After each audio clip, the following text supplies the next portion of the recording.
Testing, testing. This is an audio test. 1, 2, 3.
It's time for Horseheads Baseball. I'm Hannah Martin, voice of the Casper Horseheads, and I'll be with you all season long, bringing you all of the action from your hometown baseball team.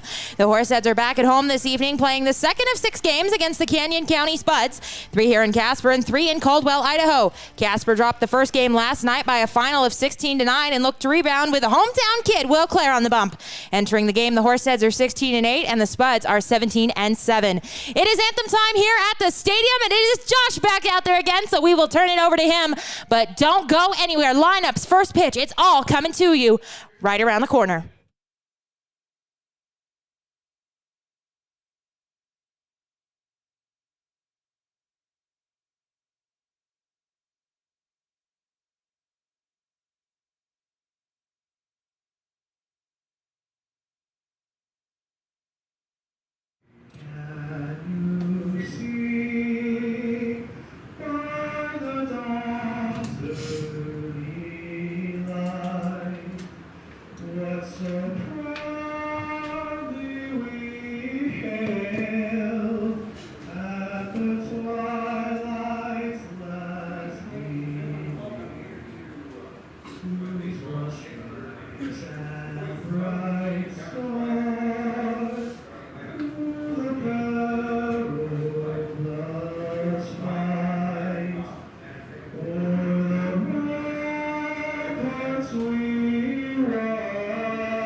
Welcome back to Mike Lansing Field here as we are ready to get started. Just about. We will give you the starting lineups. And then we will get started. The Canyon County Spuds in town taking on your Casper Horseheads. Leading off for the Spuds, it'll be number 29, the center fielder, Ronnie McBride.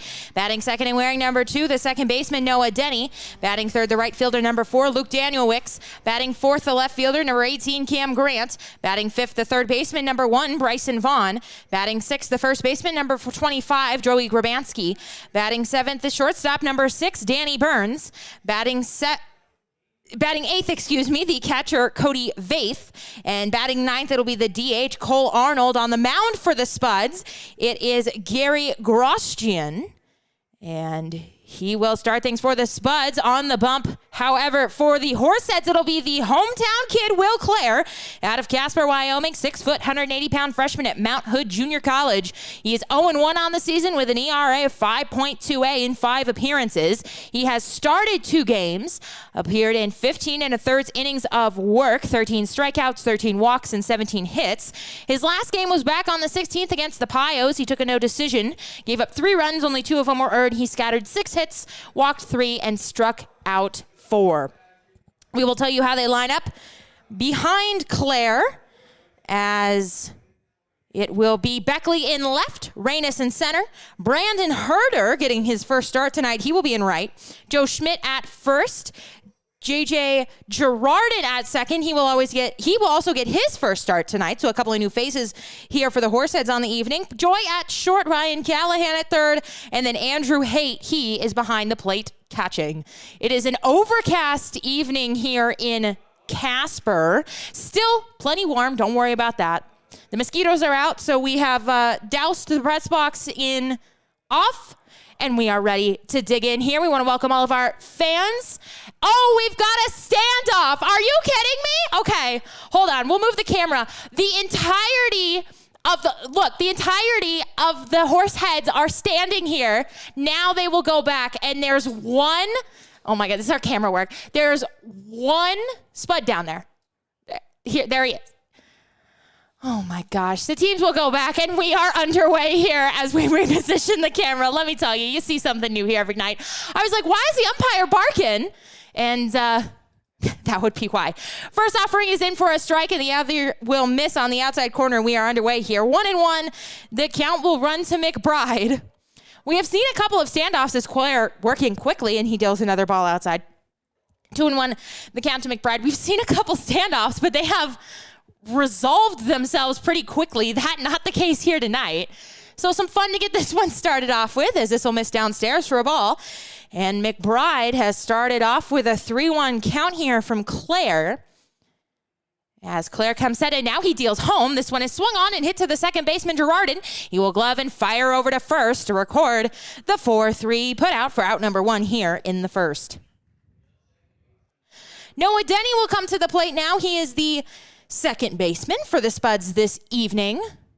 He is out of St. Paul, Minnesota, 5'10", 190-pounder at North Dakota State.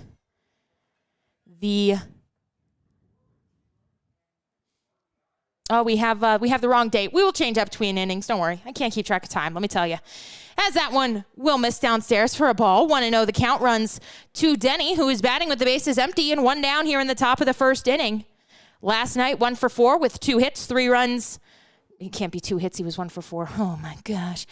We're starting off well. This one misses outside. He was 1 for 4 with 3 runs scored, 2 RBIs, 2 walks, and 3 stolen bases.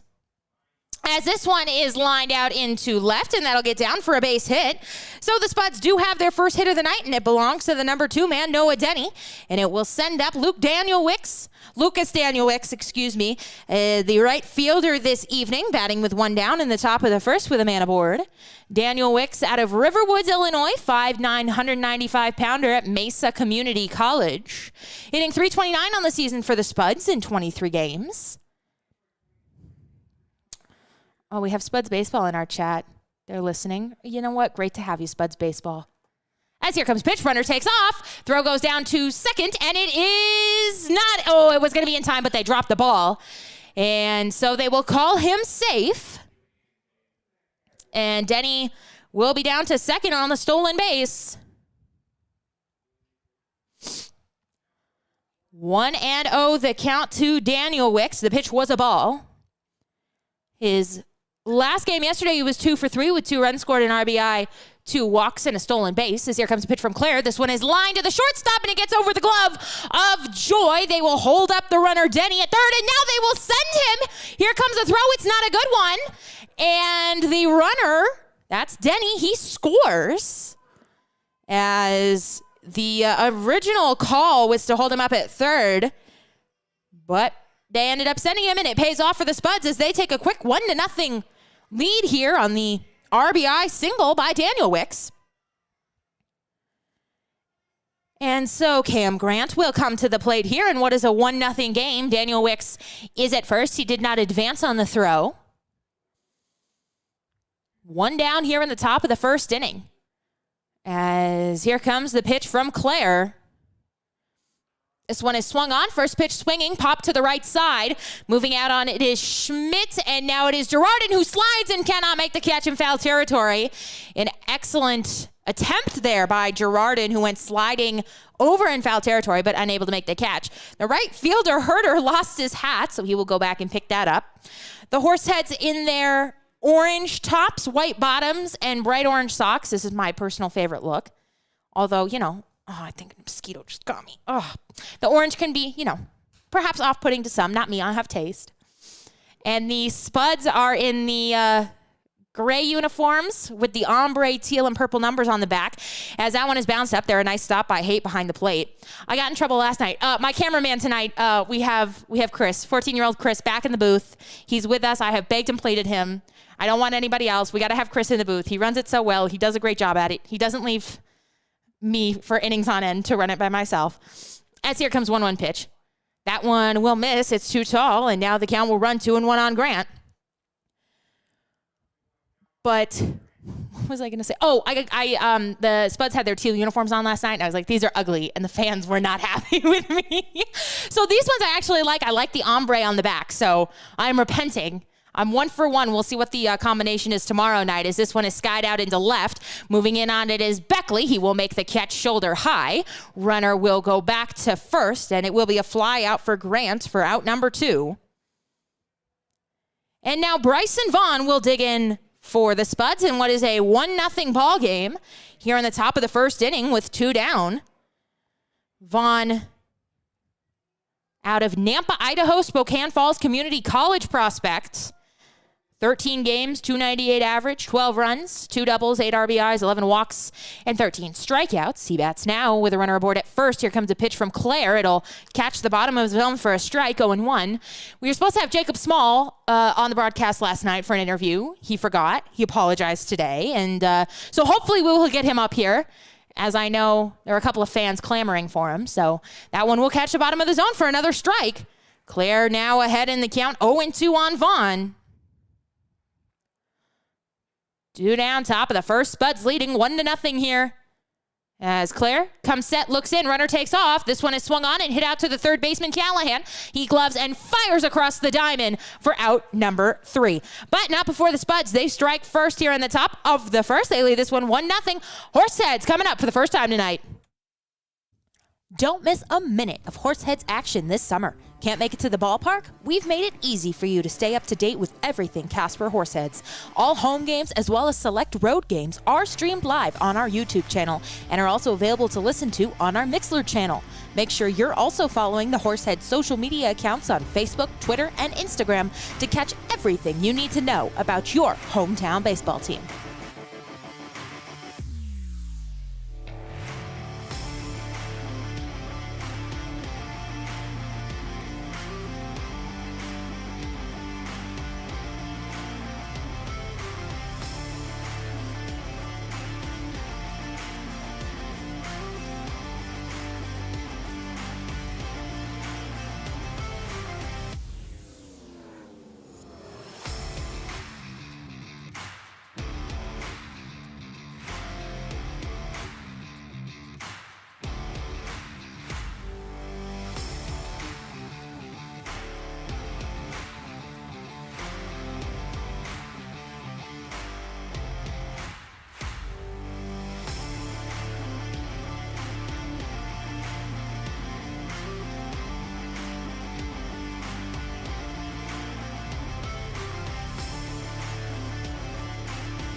Welcome back to the broadcast. It is 1-0.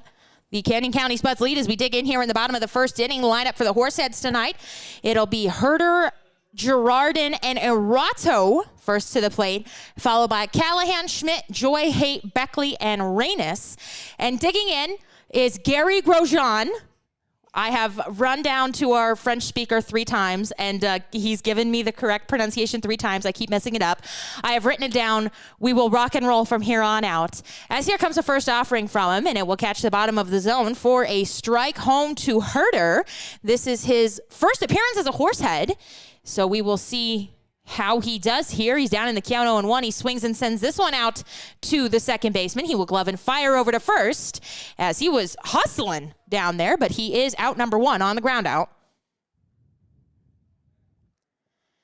And now it will send up J.J. Girardin, who is the second baseman here on the evening. This is his first start. We did see him last night as a defensive change, and then he was 2 for 2 on the evening with a couple of singles.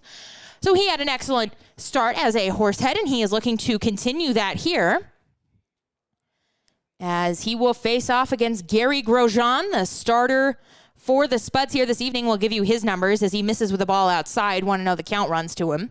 He is out of St. George, Utah, 6 foot, 185-pounder at San Francisco State. He's 0-1 on the season with a 5.72 ERA in 5 games, 4 of which were starts. As that one will also miss off the plate, and it will be a 2-0 count to Girardin. He has pitched in 22 innings of work, 21 strikeouts, 10 walks, and 32 hits. As the Horseheads, they look to rebound after getting beat 16-9 last night, as this one is sent foul down the right field line. And it will be a 2-1 count. We have hopefully fixed the date for you on there. We did. Excellent. Thank you. We can count sometimes. As here comes the 2-1 offering from Grosjean. It's on its way. As this one is sent foul this time down the left field line, fouled off at the plate. And it will be a 2-2 count to Girardin. Erato on deck, and it will be Callahan due up next in the cleanup spot for the Horseheads this evening. Grosjean looks in for the sign. He's got it and now delivers. That one will miss outside for a ball as he spins around, and it will be a full count offering to Girardin. Here with 1 down in the bottom of the first inning.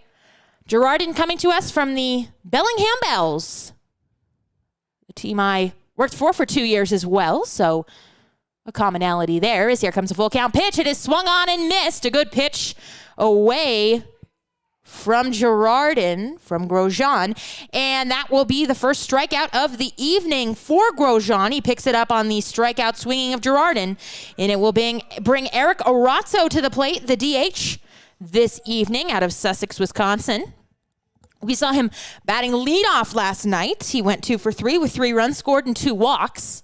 Average is climbing in 11 games. He is hitting .324 on the season with 7 runs, 6 RBIs, and 6 walks.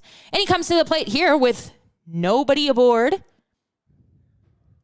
As here comes the pitch. It misses down low for a ball, 1-0.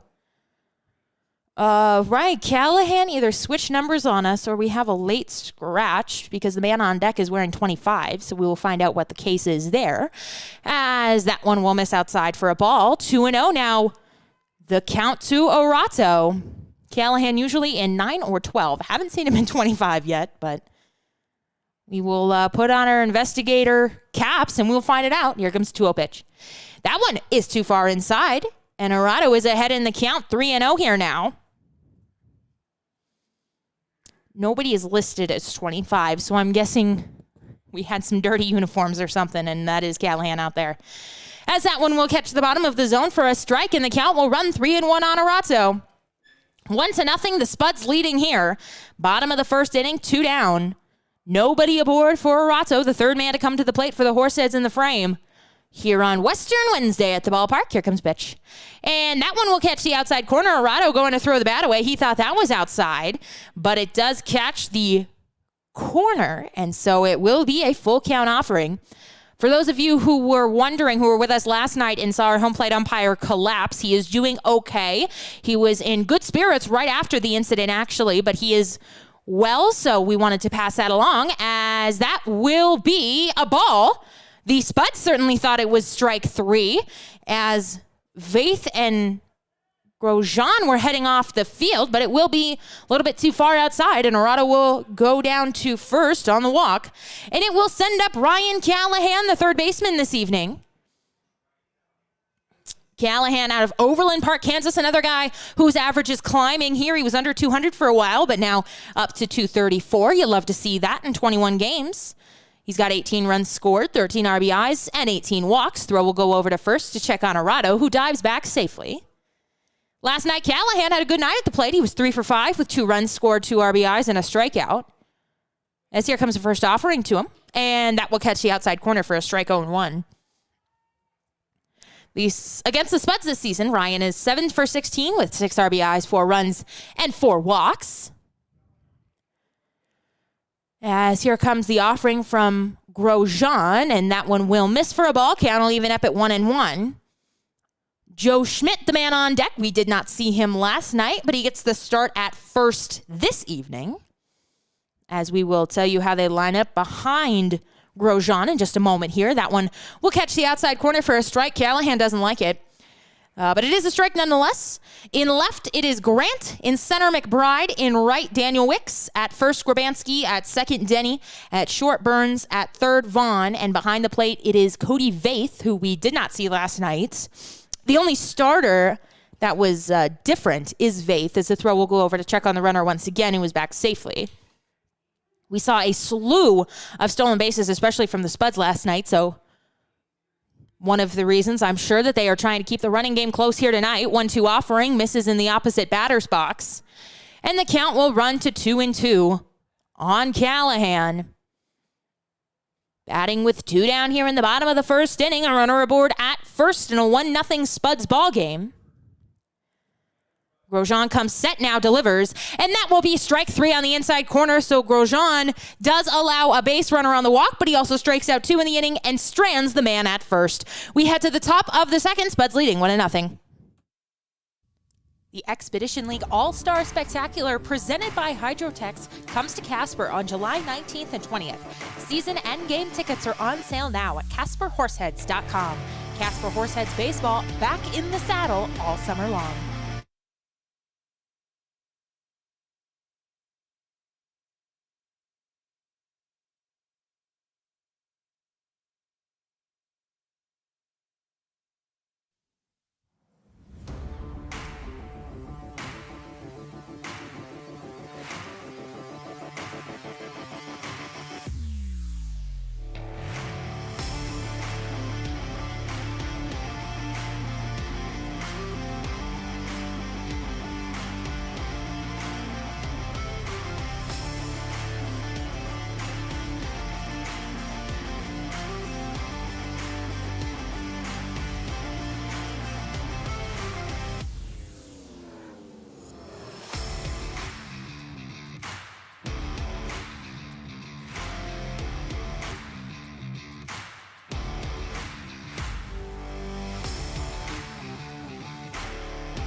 Welcome back to the ball game here. It will be the 6, 7, and 8 men due up for the Spuds in the top of the second inning. Will clear out for another inning of work as here comes the first offering. It's an off-speed pitch in there for Joey Grabanski, who was the first man to the plate here for the Spuds in the inning.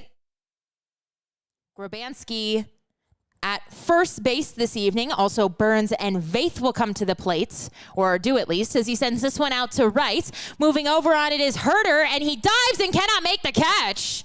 Oh, he went sprawling out on the dirt there as the second diving attempt that we have seen out and right. The first one was by Girardin, and now this one by Herter. Both men unsuccessful, but you do like to see the effort there and the hustle especially. And it will just be a long strike on Grabanski, who is now down in the hole 0-2. Our cameraman had to go get a burger, so we apologize. He'll be back in a moment. as one does at the ballpark, of course. Here comes the 0-2 offering. Another off-speed pitch. It's a beauty, and it falls in there for strike 3. So Grabanski is down on strikes. They will play the dolphin noise again. I can't tell. Usually we have Haley, who is from Casper. She usually runs our music, but our grill guy Chris is on it. So no, all bets are off when Chris is on music. We'll just say that. But the first out is recorded here, and it is a strikeout. Looking at Grabanski. Oh, you got a hot dog, no hamburger? They got out of him? Oh, they're out of him again. Oh, got a hot dog, no condiments. This is a big blow. As here comes a pitch. Another pitch there that will find the bottom of the strike zone. This one to Danny Burns. Claire at 22 pitches, 13 strikes, 9 for balls. Can't go shut the door. You're going to let all the AC out. Here comes the 0-1 offering. And that one will miss upstairs for a ball. Count will even up at 1-1. Burns is out of Yakima Valley Community College, hitting a $172 in 10 games for the Spuds. As here comes 1-1 offering from Claire. Another off-speed pitch, but it misses upstairs for a ball. My dad says, eat before you get behind the camera. But in Chris's defense, he tried, and they didn't have anything ready when he went down there at like 6. So we'll give him a pass here. He gets one pass, and this is it. Here comes pitch. This one is swung on, hit out to the shortstop. He backhands it, throws across the diamond, and it gets by Schmidt. It was a low throw. As the runner will be heading to second, that'll be an error on Joy. It was a nice backhanded stop that he made, but then the throw just too low, and Schmidt unable to dig it out. So Burns will be aboard at second, and the Spuds will have another runner in scoring position here. This time it's for the number 8 man, Cody Vaith. So let's see. They will score it. They will give him a hit. It will be a single and then an error on the throw by Joy. Make sure we get everything right in the unofficial book that I keep. As Claire gets ready to face off against Vaith with a runner in scoring position and 1 down. This one is swung on, hit out to the right side, but this one is going to go foul down into the batting cages. And all the children are running. Get your exercise in that way. That if your kids struggle to exercise, just bring them out to the ballpark and then they can chase foul balls all day long.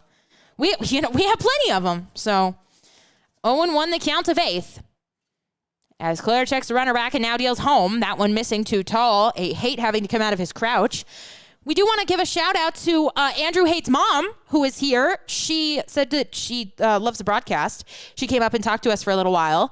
Andrew Haight is from Monroe. They are a Monroe family, and I'm about 30 minutes down the road in Arlington. And she came up. She works in Arlington, so the connection there. As that one, a breaking ball that misses outside, and Claire wanted that one. But the count runs to 2-1. But very nice lady. She gave me a big hug, and she was like, you know what, we really love the broadcast. So if you are ever in town, Horseheads parents and fans, and you want to come see the broadcast booth, we are happy to say hello. Just come on up or grab one of our interns and say, you know, Hannah said it was okay if I came up here. As that one will miss outside for another ball, and 3-1 the count. But we absolutely love getting to know the fans here, and we appreciate everybody coming out and seeing the show that we put on here. So it is a 3-1 count now to Vaith, who is batting with a man out at second and 1 down in the top of the second. Runner will take off. Claire did not come set. They've got him picked off. Throw goes down to second. He's in a rundown, and the throw will go to third. They tag him. That one will go. Oh, they're arguing that he didn't tag him. He was called out. It went to, believe it was Joy. It went from Joy to Callahan, and Callahan tagged him out. So Burns is out on the pickoff. 1-6-5. If my eyes don't deceive me, and there are now 2 down. It is a 3-1 offering home to Vaith. As Claire gets ready, he comes set. Here comes the 3-1 pitch. Swung on and fouled off, and the count will run full now. 1 run, 3 hits, no errors, 1 man left on for the Spuds. No runs, no hits, 1 error, and 1 man left on for Casper. As here comes the full count offering. Payoff pitch by Claire. Off-speed pitch that just misses. Oh, he was walking off the mound like he had that one. The zone is moving around a bit tonight, and I think both sides are kind of feeling that. As you know me, I never like to complain about the weather, the strike zone, nothing. But just an observation we're making here. As Vaith will be aboard at first. I mispronounced something last night. Your dad made fun of me on the bride. It was so rude. As Arnold will dig in here now. Here comes a pitch. That one misses outside for a ball. Arnold's first plate appearance, he is the number 9 man, so if he reaches the lineup, will turn over. But Claire hoping to retire Arnold and get out of the inning, not allowing a run. He looks in, and now he deals home. That one gets by the catcher, Haight, and the runner will go down to second on the wild pitch. As the Spuds, I was going to say the potatoes. The Spuds will have another runner in scoring position as Haight will go out to talk with Claire, make sure they are on the same page here. We will see once again when Jacob Small will make his appearance on the broadcast, if he remembers this evening. I heard that he was going to come up in the second, and I heard in the third, so we will see as Claire checks the runner back at second. A 2-0 offering home to Arnold. Here it comes. This one will miss inside for a ball, 3-0. There's a guy sitting here videotaping. He's trying to take your job. He's got a Horseheads lanyard on, so I'm assuming he's one of us, but I've never seen him before. He's stealing signs. The Astros are here. Here comes a 3-0 pitch. And that one will catch the outside corner for a strike, 3-1. That's interesting, though. I've never seen anybody out here with a camera. You know about that? No? You don't know any inside information? My inside source? 3-1 the count from Claire. Here comes a pitch. This one is swung on and popped up, sent out to left. It's going back now at the track, at the wall, and this ball is gone. Oh, it just kept carrying and carrying and carrying as they are going to say, no, they're going to put the runner at second. It's a ground rule. It's going to be a ground rule double there. I'm not sure where. I must have hit off the track and bounced over the wall. I don't know on that one, folks. It is a ground rule double on the field. The runner does score on it. We need binoculars up here in the booth. I think that's the answer on those balls, because that absolutely looked out to me. As the lineup will turn over for the first time, and Ronnie McBride will come to the plate with a runner at second. Here comes a pitch. It's an off-speed pitch that misses just outside. 1-0, the count runs to McBride. So Arnold will take Vaith's place on the double that went over the wall. As here comes the 1-0 offering home from Claire, as that one misses downstairs for a ball, 2-0. I did that last night too, so I'm just waiting for somebody to start tripping. I can't see. McBride at the plate, a 2-0 count, batting with 2 down here in the top of the second when the runner aboard at second. Here comes a pitch. Missing outside for a ball. Claire having some command problems now. 39 pitches for him, 21 balls and 18 strikes. As he is, one of the things he mentioned when we had him on the broadcast was the Horseheads are just, they're just trying to focus on throwing strikes and connect with bats and trust the defense behind him. As struggling to do that here in the second as time is called by the man at the plate, McBride. 3-0, the count to McBride in a 2-0 ball game. Spuds leading as pitch will not be made. The runner will go back to second on the pickoff throw. It's a bluff. But we will reset, so Claire looking to find the strike zone here against McBride, who was 0 for 1. Here comes a pitch. That one will find the strike zone on the outside corner. McBride is 0 for 1 with a ground out in the ball game. He is the beer batter this evening, so if he strikes out, everybody in the ballpark gets 21 plus, gets a 2 for 1 beer. As here comes a 3-1 pitch. This one is swung on and sent out into center. Moving in on it is Reynes, and he is in shallow center to make the catch. Not before the Spuds put up one more here in the top of the second. We head to the bottom of the frame. Spuds leading 2-0.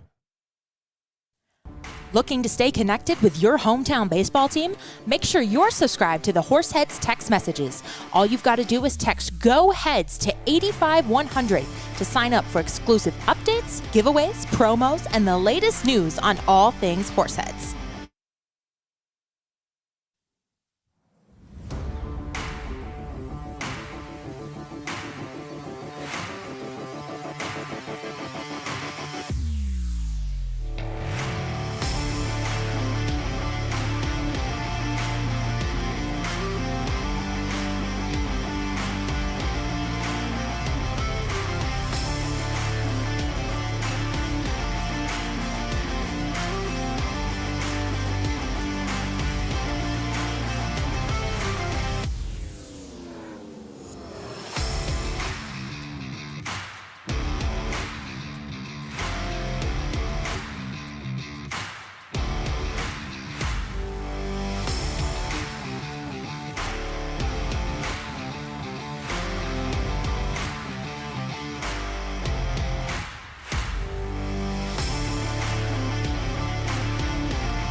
The 5, 6, 7 men due up here for the Horseheads. It'll be Joe Schmidt, Preston Joy, and Andrew Haight.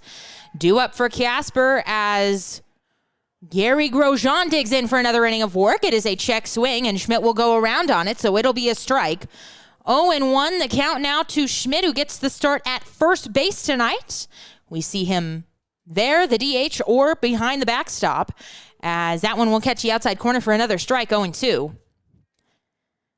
Schmidt hitting .317 on the season in 17 games for the Horseheads. 7 runs, 13 RBIs, 6 walks, and 17 strikeouts. As here comes the 0-2 pitch from Grosjean. That one will miss outside. A nice stop by the catcher, Vaith. 2 runs, 4 hits, no errors, and 2 men left on for the Spuds. Casper, no runs, no hits, 1 error, and 1 man left on. As Schmidt looks to dig himself out of the 1-2 hole, here comes a pitch. That one will catch the bottom of the zone for strike 3, and Schmidt is down looking. He is the 3rd strikeout victim of the evening for Grosjean, who has been excellent so far. 23 pitches, 13 strikes, and 10 walks. The only base runner the Horseheads have had was on a walk, and that was to Arato. As Preston Joy will dig in here now, he is the shortstop. Batting with 1 down here in the bottom of the 2nd inning. Spuds are leading 2-0. We do want to mention that if you don't like the broadcast, you are free to go listen to the Spuds broadcast on Mixlr. They've got their guy here, as that one will catch the inside corner for a strike, 0-1.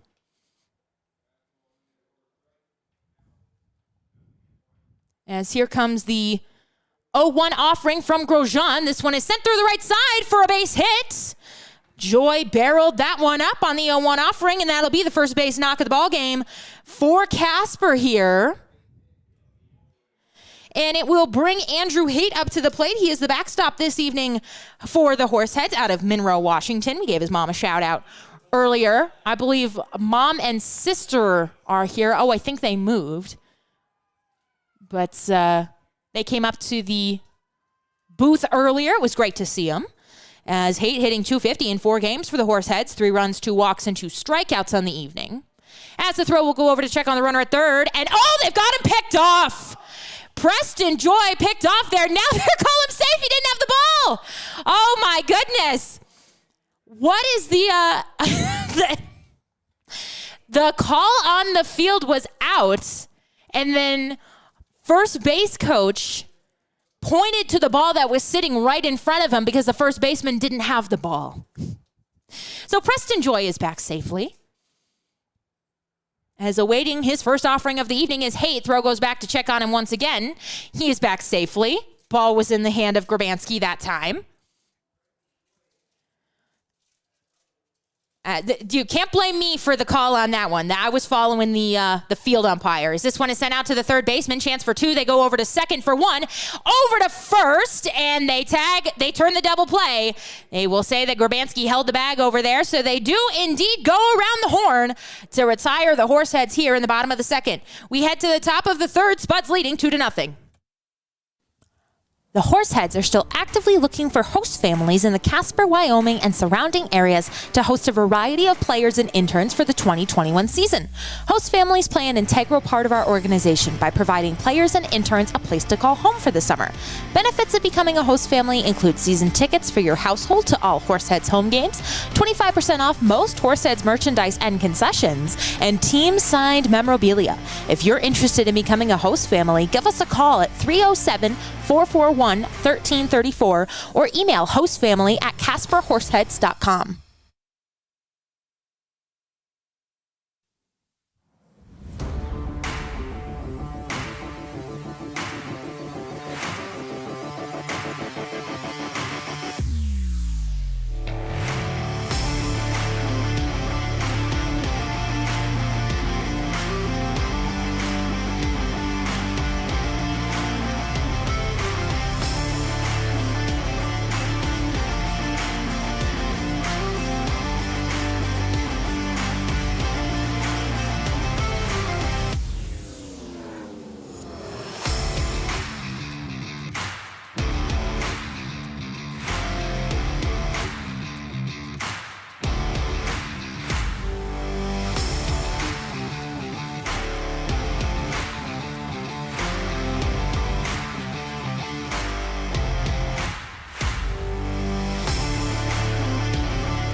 Noah Denny will dig in here now for the Spuds. The second baseman will come to the plate for the second time this evening as this one gets away from the catcher Haight. It is a ball, misses outside there, excuse me. It will be a 1-0 offering to Denny. He is 1 for 1 in the ball game with a single. We have Jacob Small up in the booth. We're trying to get him set up with a headset here as this one is skied, and I mean skied on the infield, and that one will fade out of play. Oh, it hit the guy right in the back. Oh, man.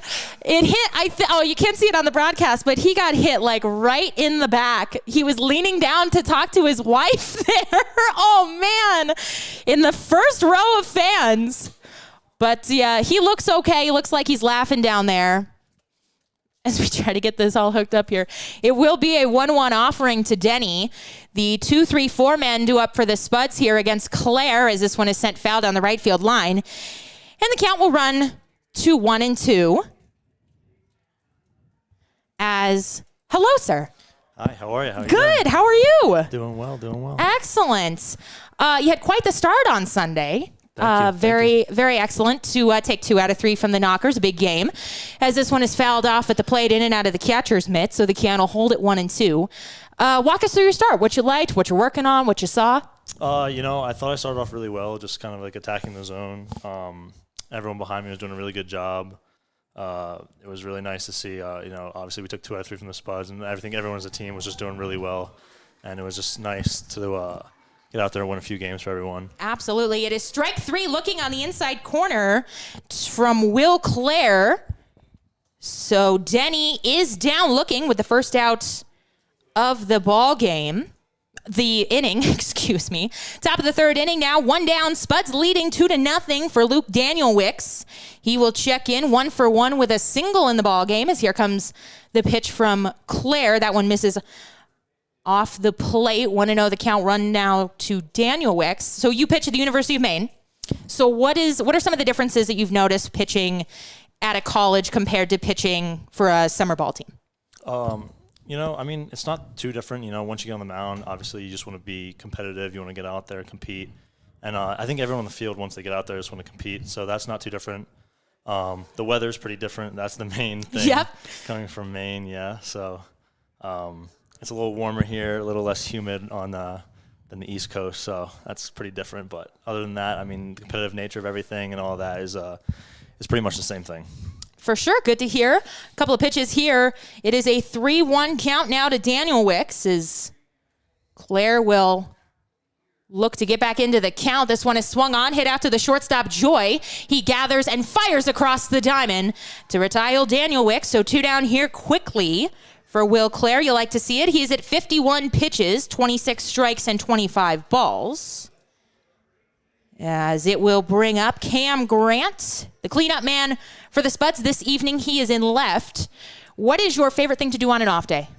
I love to fish, so I'm living with Jake Reynes, our center fielder, right now out there.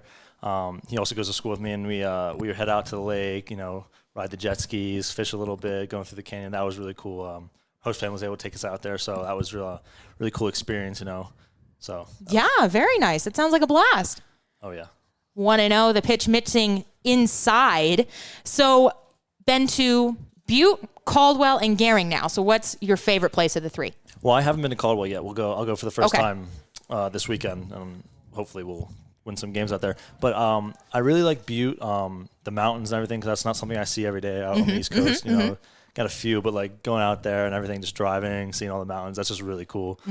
Really cool experience for a couple. I know a bunch of the guys who haven't been out west much have been like astounded by everything. That's how cool it is and everything. 2 pitches miss here, and it'll be a 3-0 count to Grant. Yeah, we saw it on the broadcast. You could see the mountains out there, and it's just so pretty there. As here comes the 3-0 offering home, and this one not close, and it'll miss outside to Grant, so he will be aboard with the 4-pitch walk, and it will send Bryson Vaughn up to the plate. He is 0 for 1 with a ground out thus far in the ball game. I came over from Washington, so I drove through Butte, and like right as you're coming out of it, like that mountain range that you go through is like, it's just amazing. And we have mountains in Washington, but not like that. But yeah, for sure, a pretty place there, as there are lots of just great national parks and monuments and those sorts of stuff in this part of the country. Great geologic monuments, I should say. Yeah. As that one will miss for a ball. 1-0 now, the count to Vaughn. Where are you looking forward to going to the most? In terms of like places we play, or just I don't know. I mean, I really thought Butte was cool. I just love everywhere out here. Honestly, just the difference between here and the East Coast, especially the Northeast. So I mean, everywhere's been cool for me so far, and I'm just everywhere we go is exciting. So. Yeah, very nice. Big swing and a miss there at a pitch outside. And then the count will move to 1-1. Here comes the next offering. This one is skied into right. Moving out on it, Herder. He is at the base of the warning track. He reaches up to make the catch and retire this side. Well, Jacob, thank you very much for joining us. This was great.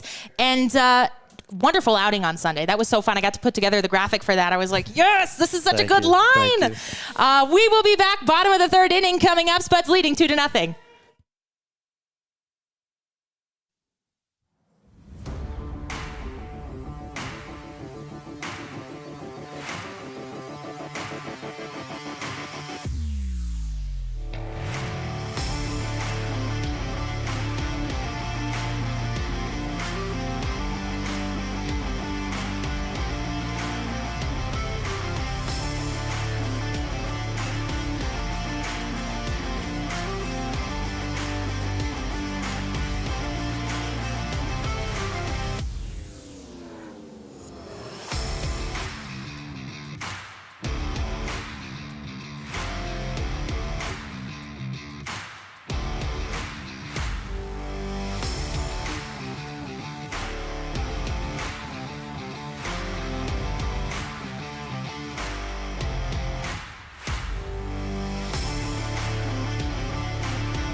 Welcome back to action here. Bottom of the third inning, the Spuds lead this one 2-0. As we open play in the bottom of the third, it'll be the 8, 9, and 1 men due up here for Casper. Beckley, Reynes, and Herter, the men to dig in here as the Horseheads look to get on the board for the first time this evening. They had their first hit in the bottom of the second inning. And so they look to continue that here as this one will miss outside for a ball. 1-0 the count runs from Grosjean, who has been excellent so far tonight. 27 pitches, 6 strikes, and 11 balls. As the Horseheads looking for some run support for the starter, Will Clare, as that one will find the bottom of the zone for a strike, 1-1. Donna says, the umpire behind the plate is awesome. Did I mention he is my son? I wish I could announce I love and miss him. There you go. We will give him a shout out on the broadcast. As here comes the 1-1 pitch, and this one will miss outside for a ball, 2-1. Beckley, Reynes, and Herter due up here this evening in the bottom of the third. Lineup will turn over for the first time for Casper. As here comes a pitch. This one is skied on the infield. Moving over in foul territory is Vaughn, and he will make the catch for out number 1.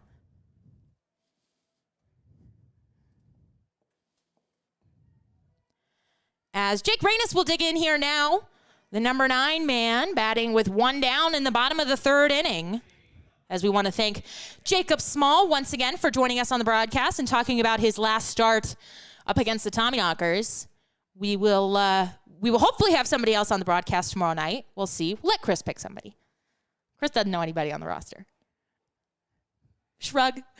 As this one will catch the zone for a strike. 0-1, the count, one's on Reynes. If there's someone you would like, how about that? If there's someone you would like to hear on the broadcast, let us know, and we'll maybe have them on tomorrow night. As here comes 0-1 offering. This one misses too low for a ball. 1-1. The count runs to Reynes. He is out of Baltimore, Maryland. Also attends the University of Maine. He's a sophomore there. 175 pounds, 6 foot. As here comes a 1-1 pitch to him. This one is popped up on the infield.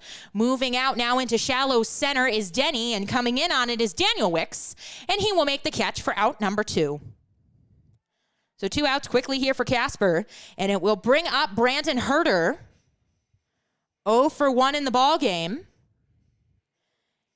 He has grounded out to the second baseman as he looks to collect a hit for the first time in a Horseheads uniform. He is brand new to the team today, getting his first start and hitting in the leadoff position out of Napa, California. 5'9", 190. He's a freshman at Solano Community College. And this one is fouled back. Might have got a piece of the catcher's mitt, or his mask there, excuse me. In 9 games on the season for Solano, he hit .323 with 4 RBIs, 5 runs. The same college that Coach Stover coaches at. As here comes the pitch. That one was a ball out of his hand, and it misses outside, 1-1. 2-0, the Spuds lead here in the bottom of the third inning. Here comes a 1-1 pitch. That one also missing outside and off the plate for Herter. J.J. Girardin is the man on deck, another newcomer to the Horseheads. It's funny, after we got off the air, Jacob had mentioned the Bellingham Bells once again. It's so funny how they keep coming up. As that one catches the outside corner for a strike, 2-2, because the University of Maine also sends guys out to Bellingham, which is like truly, Bellingham is about 10-15 minutes from the Canadian border up in Washington. So it's really like coast to coast as far as you can get. As that one will miss outside. Vaith tried to frame it there. He was unable to. And it is a full count offering to Herter. Trying to get aboard here with 2 down in the bottom of the third. Here comes a pitch.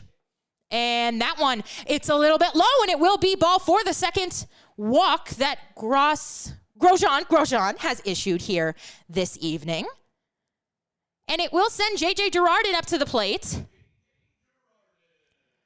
Girardin is out of Black Diamond, Washington. He's a sophomore at Edmonds Community College.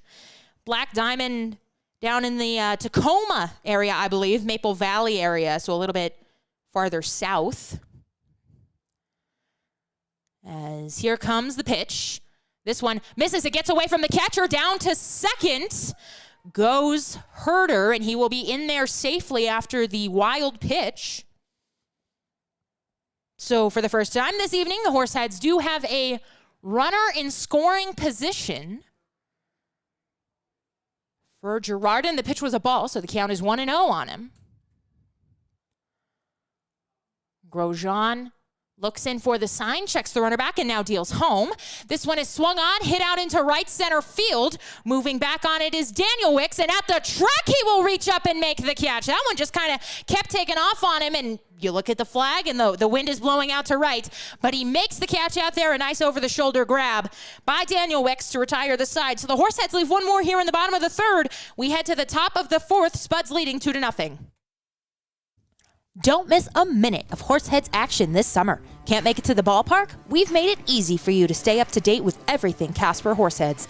All home games as well as select road games are streamed live on our YouTube channel and are also available to listen to on our Mixlr channel. Make sure you're also following the Horseheads social media accounts on Facebook, Twitter, and Instagram to catch everything you need to know about your hometown baseball team.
Welcome back to the ball game here. It is the top of the fourth inning, and Will Clare goes out for another inning of work to face off against the 6, 7, and 8 men for the Spuds. Joey Grabanski, the man at the plate first, and he will look at a strike on the inside corner. Clare is at 59 pitches, 29 strikes, and 30 balls. The hometown kid out there for the Horseheads this evening. He's given up 2 runs so far tonight, as this one is swung on and chopped foul. Count will run 0-2 on Grabanski, who has struck out looking already in the ball game. He is 0 for 1. Grabanski, Burns, and Vaith due up here in the top of the fourth. As Grabanski will get back into the box, he comes ready, and here comes a pitch from Clare. This one is swung on. He just gets a piece of it and fouls it back to the screen, 0-2. We appreciate the compliment from Carlos Vasquez. Thank you very much. It is a overcast evening here, and as we said at the end of last inning, the wind really picking up out to right. As here comes the 0-2 offering, a big swing and a miss there by Grabanski, and he is down swinging for the second time this evening. So Clare has had his number thus far. And it will send up Danny Burns, who is 1 for 1 with a single in the ball game. No dolphin sounds on that one. I wonder if Chris fell asleep over there or something. But regardless, it will send Danny Burns up to the plate with 1 down here in the top of the fourth inning. As here comes the offering from Clare. This one a little bit too tall, and it'll be a ball. 1-0, the count runs to him. Our cameraman, once again, had to go get some food. It seems like he's an every other inning type of guy, which is fine. I understand it. I got a sister just like that. As here comes the 1-0 pitch. It's an off-speed pitch. A beauty painted on the outside corner. Looked like the curveball there. And the count will even up at 1-1 on Burns. Out of Yakima Valley Community College. Here comes the 1-1 offering. And that one another. He went back to the curveball. That one missing just a bit off the plate. And it will be a 2-1 count. Burns, 10 games, hitting 172 for the Spuds. 6 runs, 6 RBIs, 3 walks, and 7 strikeouts. The 2-1 pitch, it's on its way. It's sent out to center. Reynes almost in his tracks, dead in his tracks now, will make the catch. Perfectly played to catch the fly out from Burns. So Clare, a good start to the top of the fourth for him. He's got 2 down quickly here. And it will send Cody Vaith up. Oh, he doesn't have any food. What? Were they out of food again? They out of food again? Yeah. Oh my gosh. This is a big scoop. Here comes the pitch. Bunt is shown by Vaith, and it is a ball on the outside corner, 1-0. Our cameraman is starving. He's withering away up here. Here comes a 1-0 offering from Claire. And that one will miss. Looked like a pretty good pitch, maybe a bit downstairs. And it will be a 2-0 offering to Vaith, who walked in his first plate appearance. He shows bunt once again, bright and early. As here comes pitch. He does not get it down, and it is another ball. So 3-0 the count to Vaith, who is looking to bunt here with 2 down. And a 3-0 count, we'll see if he pulls it back. He does, he's swinging away, and it is ball 4, nowhere close. So after retiring the first 2 men pretty quickly, Claire walks the next man that he faced, and it will send up Cole Arnold, who is the DH. The number 9 man has doubled in the ball game. That was that ground rule double that I mistakenly called a home run.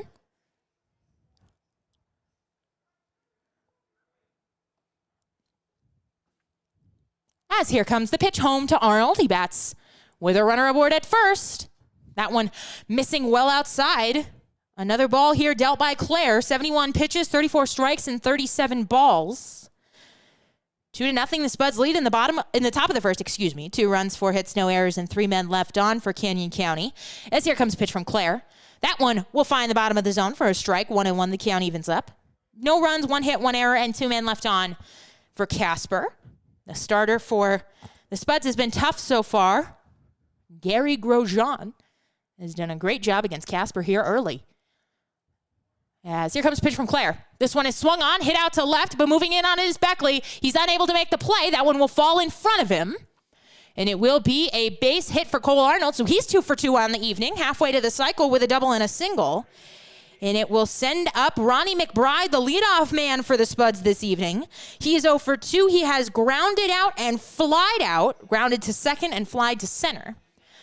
As he digs in here now, wearing think of everybody. He's got the highest socks. Those are all the way up to his knees, the black socks. I like it. It's a good look. As here comes a pitch. A beauty of a curveball on the inside corner for a strike, 0-1. Vaith at second and Arnold at first for Ronnie McBride.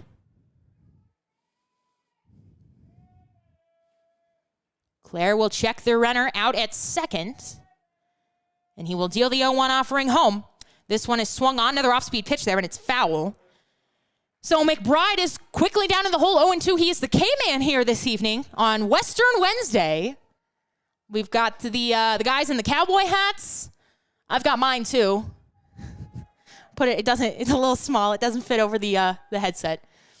Yeah, Chris can put it on. We'll post a picture of Chris on Twitter. Here comes the 0-2 pitch. And just missing on the outside corner there for a ball, 1-0. Last night it was Tropical Tuesday at the ballpark. Tonight, Western Wednesday, and tomorrow, Thirsty Thursday. It looks great on you. That is a look. The pink sequin cowgirl hat. As here comes the 1-2 offering. This one is swung on and hit through the left side for a base hit. They will send the runner Vaith. Here he comes. The throw will be cut off by the shortstop. And with the 2-out RBI single, it's Ronnie McBride. So he comes up big here for the Spuds. It was not only a 2-out base hit, but a 2-strike hit. And we have seen those costly for the Horseheads all season, giving up a lot of 2-strike, 2-out hits, 4 RBIs, and it continues here. As McBride singling through the left side, it will send Vaith home and advance Arnold up to second. And now coming to the plate, it is Noah Denny, who is 1 for 2. He has singled and struck out looking. Here comes a pitch. That one will miss just off the outside corner. That outside corner is tightened up considerably here,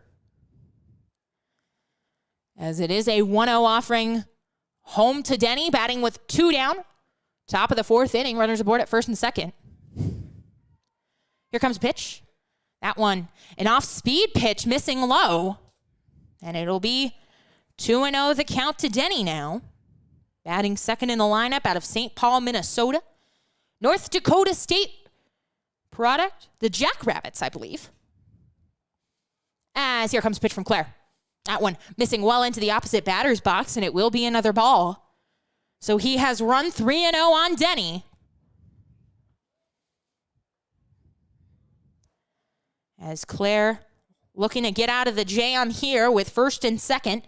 2 down, top of the fourth.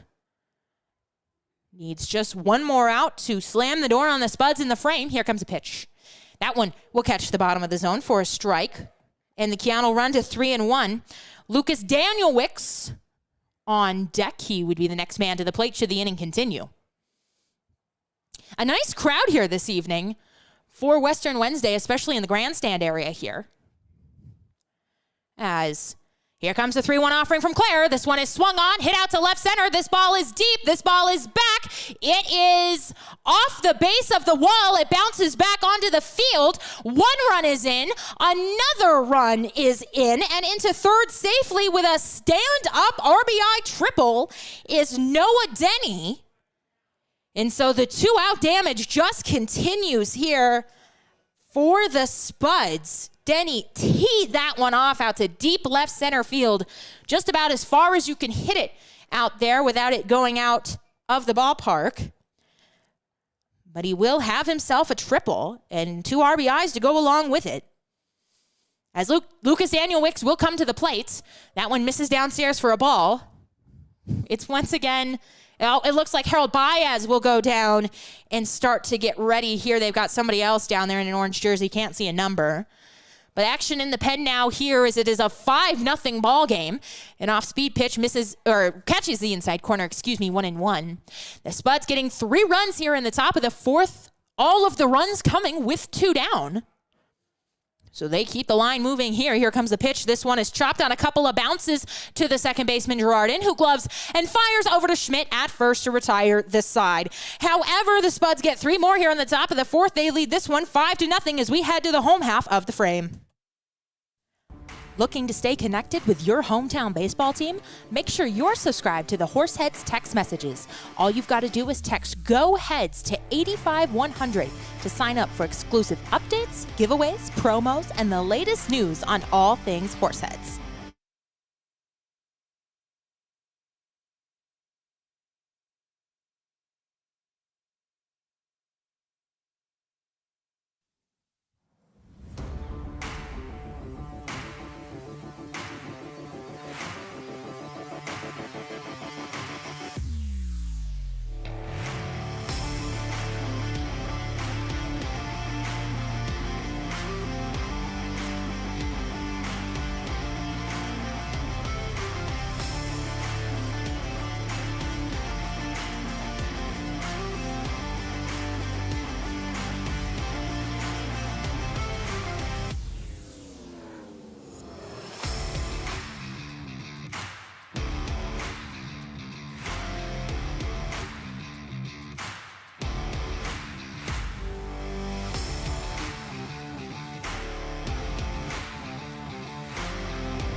Welcome back to the ball game here. Bottom of the fourth inning, the Canyon County Spuds putting 3 up in the top half of the frame.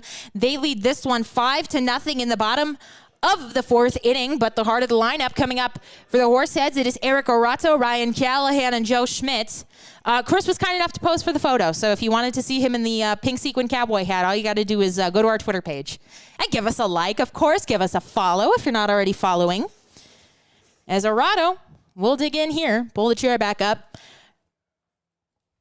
Going up against Gary Grosjean, who has been excellent so far through 3 innings of work, and he will miss inside for a ball. 1-0 now the count to Orato. We've been updated. It is the North Dakota State Bison. Thank you. It is the South Dakota State Jackrabbits, so I was close. As that one will miss downstairs for another ball, 2-0. When I was still looking for jobs, I had applied to the Jackrabbit school, so I knew it was a Dakota area school. As here comes a 2-0 offering.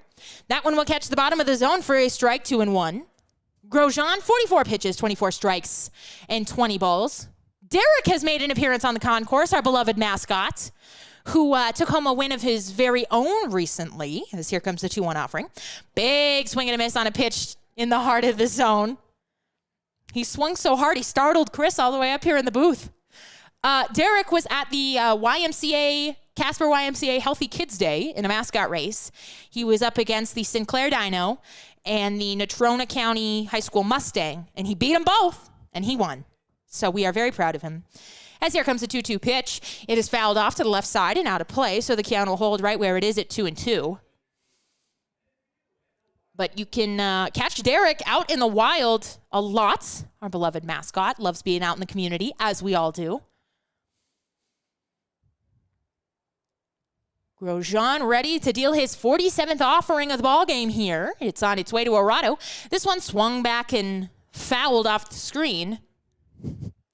Anything that popped up and comes back, I'm keeping an eye on that gentleman who got hit in the back with the foul ball so we can tell the PA to warn him.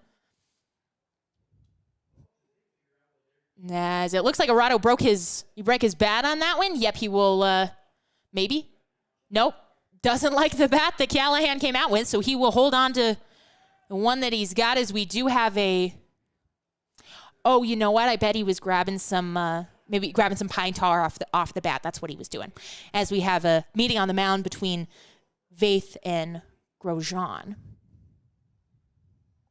More investigative journalism, folks. I'm telling you. True crime at its best right here. I'm on it. I'm ready. Here comes the 2-2 offering from Grosjean. It's on its way, and that one is strike 3 called on the outside corner, and Arato will be down looking for the first out of the bottom of the 4th, and it will send Ryan Callahan up to the plate. Callahan, the third baseman, he has struck out swinging in his one and only plate appearance, as the Horseheads with just one hit in the ball game. They've also committed an error, left 2 men, haven't scored. The Spuds with 5 runs, 7 hits, no errors, and 4 men left on. All 5 runs off of the starter, Will Clare, as that one a beautiful pitch there on the outside corner for a strike. 0-1 now. The count to Callahan. As here comes the next offering. This one is swung on, hit out to center field, and this ball is going to get down. Up against the warning track, it hits off the wall and into second with a stand-up double. It is Ryan Callahan with one down here in the bottom of the 4th. He stroked that one, and it hit off the track and then bounced up on the wall by the Pepsi sign. As Joe Schmidt will dig in now. He is 0 for 1 in the ball game with a strikeout looking, but he comes to the plate with a man in scoring position for the Horseheads. Looking to get on the board here and start chipping away at this Spuds lead.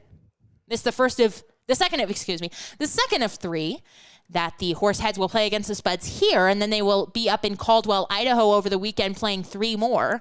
So 6 total games against the division opponents. As this one is lined out into left and this ball is going to get down. They will send the runner Callahan. He will come in to score on the RBI single by Joe Schmidt. Ball gets away briefly by the second baseman. Schmidt thought about advancing, but he will go back to first. First pitch swinging there for Papa Joe Schmidt out into left. He cleaned that one out. And it has the Horseheads on the board 5-1 here in the bottom of the 4th.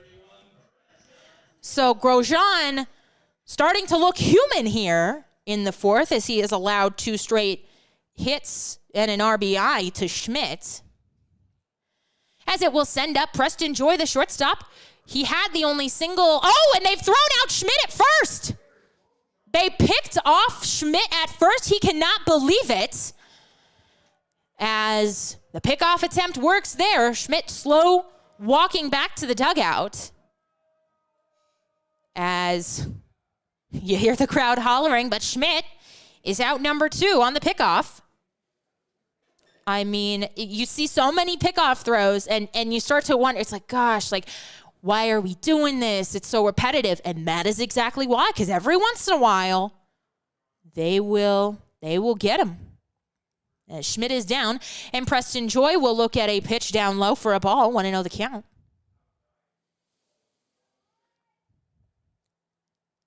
Joy is 1 for 1 coming into the inning. He had the only hit of the game. He has singled as he swings through a pitch on the outside corner, and the count will even up at 1-1. We did not see Joy last night, but he is back in the lineup this evening out of Roswell, Georgia. Here comes the pitch. This one is swung on and chopped to the first baseman, Grabanski. He will wave off the pitcher and take it himself for the 3 unassisted to retire the side. However, the Horseheads get their first run of the ball game on a Joe Schmidt RBI single. We head to the top of the 5th, Spuds leading 5-1. The Horseheads are still actively looking for host families in the Casper, Wyoming, and surrounding areas to host a variety of players and interns for the 2021 season. Host families play an integral part of our organization by providing players and interns a place to call home for the summer. Benefits of becoming a host family include season tickets for your household to all Horseheads home games, 25% off most Horseheads merchandise and concessions, and team-signed memorabilia. If you're interested in becoming a host family, give us a call at 307-441-1334 or email hostfamily@casperhorseheads.com.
Welcome back to action here. Top of the 5th inning, and we have a new pitcher for the Horseheads. So the night is over for Will Clare. He gave up 5 runs. We will give you his full line here in a moment. But for now, it is Jerson Morales, the reliever, the first one we have seen on the evening for Casper. He comes into this game. It is 5-1 after the Horseheads putting up their first run in the bottom of the 4th, and Morales out to hold the lead right where it is. He is 2-2 on the season with a 6.64 ERA. He has appeared in 6 games, started 4 of them, appeared in 21 2/3 innings of work, 22 strikeouts, 14 walks, and 20 hits for him. His last outing was a win. It was against the Tommyknockers. That back on June 18th, so that was the Friday night game that they won. He went 5 innings, 4 runs, just 3 of them earned, so an excellent start there. Gave up 5 hits, 3 walks, and 4 strikeouts. He has faced off against the Spuds once before. It was also his other win, 5 innings of work, 4 runs, 3 earned, 4 hits, 3 walks, and 4 strikeouts, so almost identical to what he did against the Tommyknockers on Friday as he looks to continue the success that he had on Friday night here. He will have to deal with the heart of the Spuds lineup. It is Cam Grant, Bryson Vaughn, and Joey Grabanski due up for Canyon County in the frame.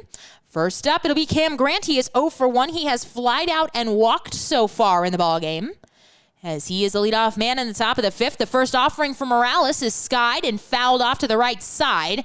This one is it'll stay in the ballpark, so all the kids are running. we have, I think we got a Little League team here tonight. So there is definitely some competition for the foul balls this evening. As Grant will jump back into the box, it'll be an 0-1 count to him out of San Bruno, California. Here comes the 0-1 pitch. Just won a ball out of his hand, and the count will leave it up at 1-1. 6 foot, 245-pounder at Skyline Community College. 23 games, hitting .235 with 17 runs, 8 doubles, 13 RBIs, 13 walks, and 17 strikeouts. As here comes a 1-1 offering from Jerson. This one will miss just downstairs for a ball. Count will run to 2-1 on him. Bryson Vaughn is the man out on deck and in the hole. Joey Grabanski, who made the last out unassisted in the bottom of the fourth at first. Morales will look in for the sign. He has the overhead delivery and now fires. This one a high chopper out too short. Going to be a tough play for Joy. The throw is not in time. Oh, they got him by he's safe by just a step. Joy was all the way out on the grass in the outfield. It was an excellent throw to even be able to have enough on it there to make it close. But it will be an infield single for Grant. Whenever I see one of those balls hit out there, I'm just like, oh, here we go with the Jeter jump throw.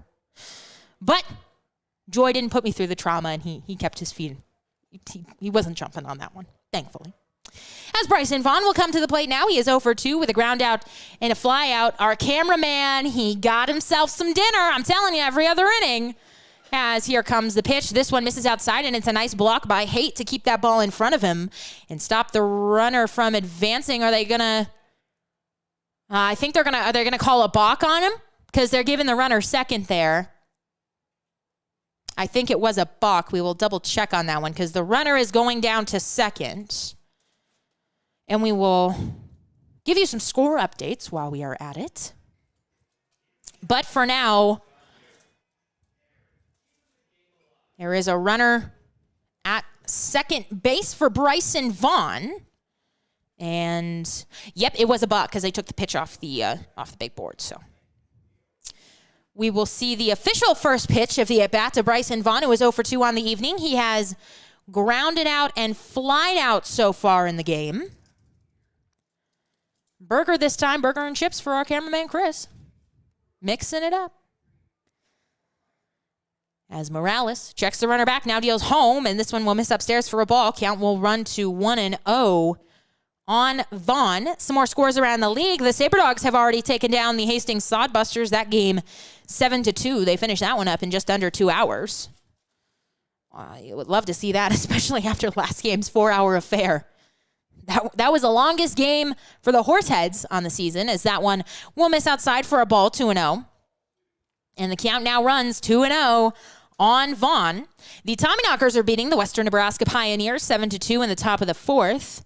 The Trappers, after I guess they were tired of getting beat up on, they lost 10 in a row before snapping the losing streak last night 6-5 to the Sunfish. They lead them now 11-1 in the bottom of the seventh. As Morales will check the runner back and now deal home. This one is swung on and hit out to left. It will get in for a base hit. They will hold the runner as Beckley corrals it and gets it in to the cutoff man. But now there are 2 runners aboard here at first and third with nobody out in the top of the fifth. As it will send up the number 6 man, Joey Grabanski, who is relieved to see Will Clare out of the ball game. He struck out twice against him. And he will face off against Morales for the first time in the evening. Clare, 4 innings of work. He gave up 5 runs. They were all earned. 3 strikeouts, 7 hits, and 3 walks.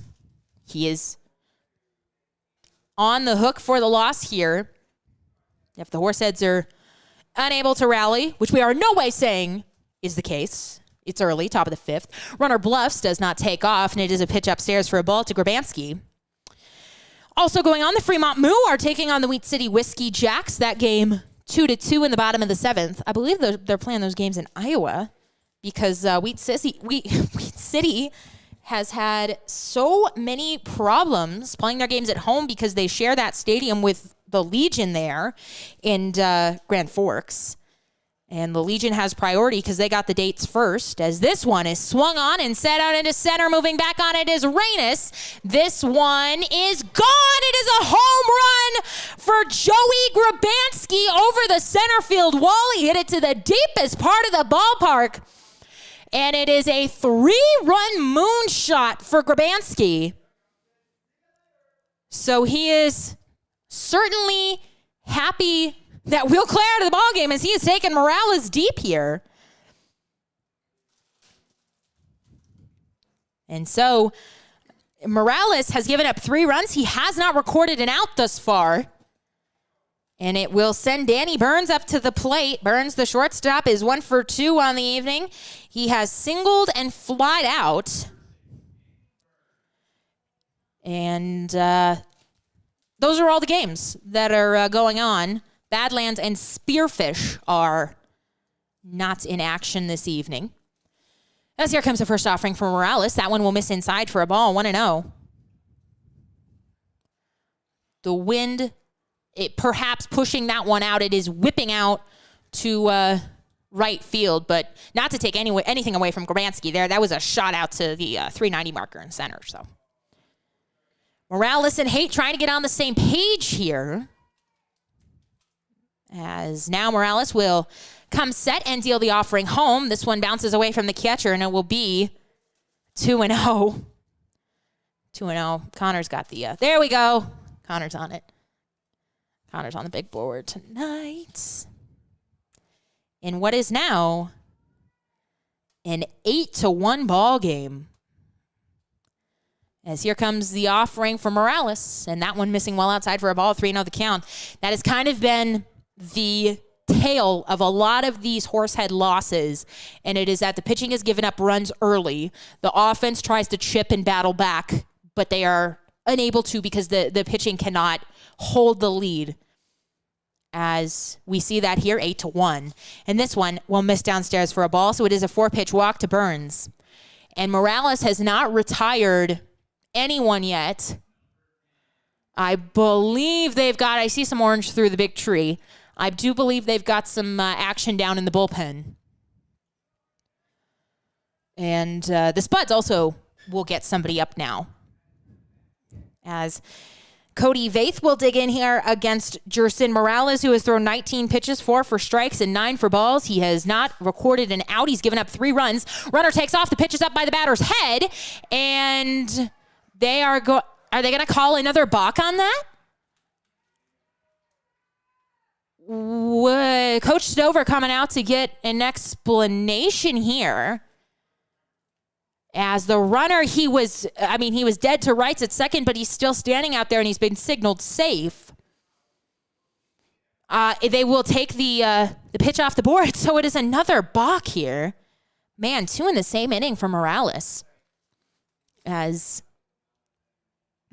I'm not sure what it is about Morales' motion, as he is asking, too, for an explanation about what about his motion is causing the balk calls. But it is another balk here, and so Burns, who was going to be out at second, is now safely at second after the balk. And showing bunt is Vaith, who has walked twice in the ballgame. We'll see if he pulls it back. Nope, he will put the bunt down. As Morales gets ready. He takes a long set, now delivers. This one missing well inside for a ball, 1-0 the count. Morales, the right-hander out of the Dominican Republic, 5'10", 190-pounder at Western Nebraska Community College. Down in Scottsbluff, Nebraska, right by Gehring, where the Pios play. As here comes a 1-0 offering home from Morales. This one will catch the outside corner for a strike. Count will even up at 1-1 on Vaith. Cole Arnold, the man on deck. He's had a good night. He is halfway to the cycle. He's doubled and singled, 2 for 2 on the evening. But Morales just looking to get an out here. He hasn't set down anybody that he's faced. As here comes the 1-1 pitch. Big swing and a miss. He got Vaith to go swinging there. As it will be a 1-2 offering. Morales looking up to pick up that first out of the inning and his first strikeout. He looks in for the sign. He gets on the same page as Haight. Checks the runner back and now deals home. Big swing and a miss there. And Vaith will go down swinging. So he is the first out of the inning, and it will send up Cole Arnold, who, like we said, 2 for 2 with a double and a single. been having an excellent night, and a chance to add on to that here is he's got a runner in scoring position. That is Danny Burns with one down. 3 runs already in the top of the 5th here. 1 run in the 1st, 1 in the 2nd, 3 in the 4th, and 3 in the 5th. Morales will check the runner back and now deal home. That one right down the heart of the plate for a strike 0-1.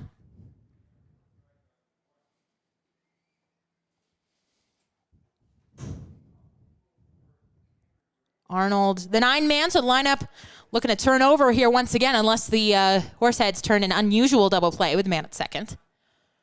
As Morales will check him back and now deal home. This one is swung on, hit out to left. Under it is Beckley, and he will settle there for the catch. As I think the wind knocked that one down. It didn't have home run power on it, but it did kind of die out there. As Arnold will be down on the fly out, and it will send up Ronnie McBride, who is the beer batter here this evening. It seems like everybody's got one of those, which is funny because coming from Bellingham, we had burger batters there. You would get a free burger from Dairy Queen, but crowd here preferring beer over burgers. Can't blame them. It's a warm evening, warm summer night. As McBride digs in with a runner out at second and 2 down in the bottom of the 5th. As here comes pitch. This one is swung on and lined out to left. This ball is foul. That was going to be trouble. It was heading into the corner, but thankfully that ball stayed foul. McBride hooked it enough. He is 1 for 3. He has grounded out, flied out, and singled in the ball game. As we've got 72 folks watching, want to welcome everybody to the broadcast. Or thank you for hanging in there with us as we play here in the top of the 5th. As Morales looks in, checks the runner, now deals the 0-1 offering home. This one is swung on, hit out to left center. Going back on it is Reynes. He is at the track, and this one is off the track. It will bounce up against the wall for an RBI double for Ronnie McBride. So the line keeps on moving here for the Spuds. They lead this one 9-1 in the top of the 5th inning after the RBI double. So McBride will take Burns' place out at second. And it will send up Noah Denny, the second baseman. Morales has thrown 21 pitches here in the frame. 11 strikes, 10 balls, and he's given up 4 runs, all of them earned. Looking to get out of the inning and stop the bleeding here. Denny, though, 2 for 3. He has singled, struck out looking, and tripled. He also halfway to the cycle as this one is swung on and hit out to the right side, but foul. 1 run in the 1st, 1 in the 2nd, 3 in the 4th, and 4 in the 5th for the Spuds. The Horseheads, on the other hand, just 1 run coming last inning in the bottom of the 4th. They will have to dig themselves out of quite the hole here, but not impossible by any means. Morales checks the runner back at second. He's dancing around. He holds, and the pitch is outside for a ball. 1-1, the count will even up.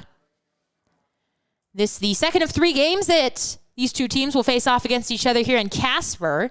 And then the Horseheads are up to Canyon County, Idaho, to take on the Spuds at home for 3 games over the weekend.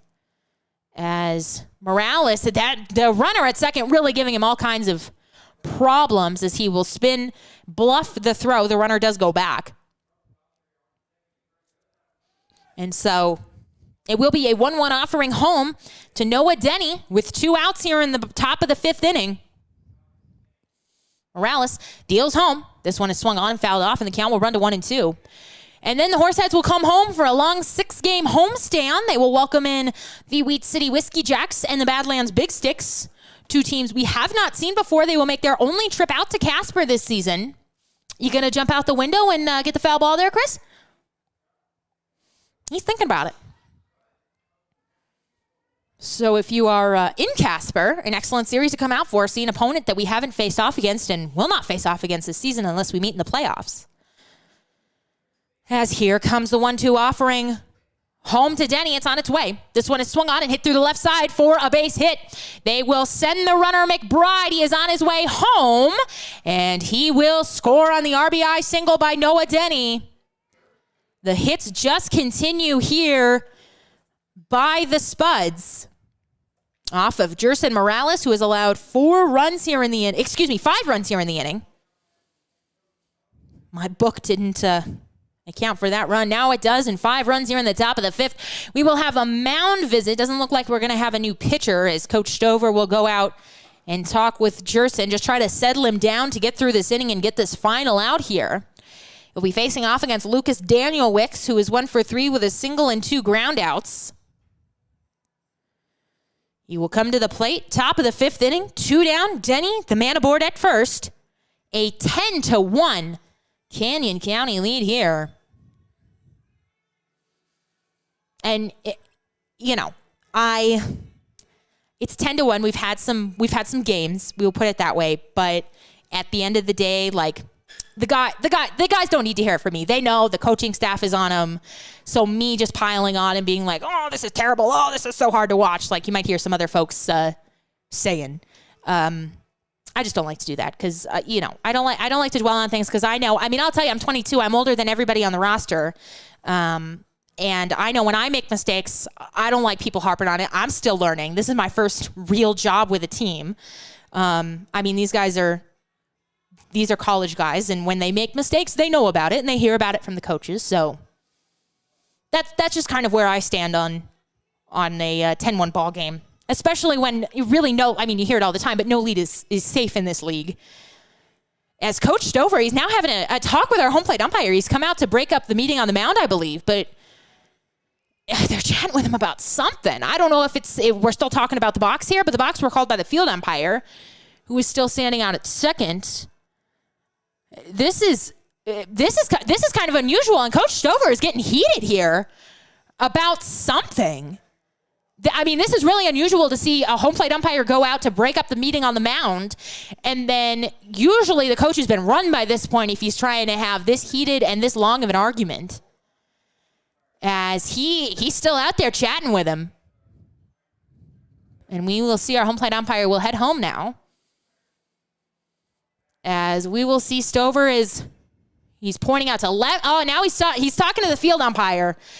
And I would wager to guess it is about the box. 2 box called in the inning. Unless he's pointing out to left. I don't know if he's trying to make a defensive. We're making a change here. As there's a new pitcher coming in now. So after all this, maybe there was a confusion over who Stover had signaled for. If you wanted the lefty or the righty, maybe they have double barrel action down there. We cannot tell. He is still giving it to our home plate umpire. So I will be interested. We'll get the inside story on that. We'll get our baseball ops guys down there. As Jerson Morales, after all that, will leave this ball game. And I believe it's Andrew Hansen who will come in to pitch. So we will send it to the break. We will come back after a bizarre couple of minutes here. But Andrew Hansen, the new pitcher here for the Horseheads in the top of the 5th with 2 down. Don't go anywhere.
All right, so after all that, the first offering by Andrew Hansen is a check swing foul ball. And the count will run to 0-1 on Lucas Danielwicks after a long exchange there. We'll try to find out what exactly was said, but I went down and conferred with the guys, and the consensus was probably yelling about the box, stalling for time, those sorts of things. As here comes the 0-1 offering from Hansen, and this one, it slips out of his hand, and it misses well upstairs, and ducking out of the way there was Danielwicks. Count will run to 1-1, top of the fifth inning, 2 down. Noah Denny is at first for Danielwicks in what is now a 10-1 ball game after the Spuds put up 5 off of Morales. The throw goes down to second, and there's nobody covering, but Girardin ran over, and the ball bounced and hit him on the backside, so it didn't go anywhere. It'll be a stolen base by Denny. Hansen, the right-hander out of Neosho County Junior College, a sophomore there, out of Aurora, Colorado, 6 foot, 160-pounder. Decisionless on the season for the Horseheads with an ERA of 9 in 9 appearances. He has not started, so strictly a reliever. As this one also up by the head of Danielwicks there, and it'll be another ball, 2-1. 2-2, excuse me. Pitch home on the throwdown was a strike. So deuces are wild here. 2 balls, 2 strikes, 2 down. Runner at second. As Hansen looks to get out of this without allowing any more runs. The pitch runs inside, and it'll be a ball. 3-2 now. The count is run full to Danielwicks. The runner at second, still the responsibility of Morales, so the line on him is not finished. As Hansen gets ready to deliver the payoff pitch, it's on its way. This one is swung on and hit up the middle, ranging his Joy. He smothers, fires over to first, and it is in time! Oh, what a play by Preston Joy to get to that ball, make the strong throw, and then Schmidt on the other end to dig it out. Well done, gentlemen. We head to the bottom of the 5th inning. Canyon County leading 10-1.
The Horseheads are still actively looking for host families in the Casper, Wyoming, and surrounding areas to host a variety of players and interns for the 2021 season.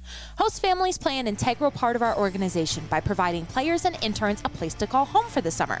Benefits of becoming a host family include season tickets for your household to all Horseheads home games, 25% off most Horseheads merchandise and concessions, and team-signed memorabilia.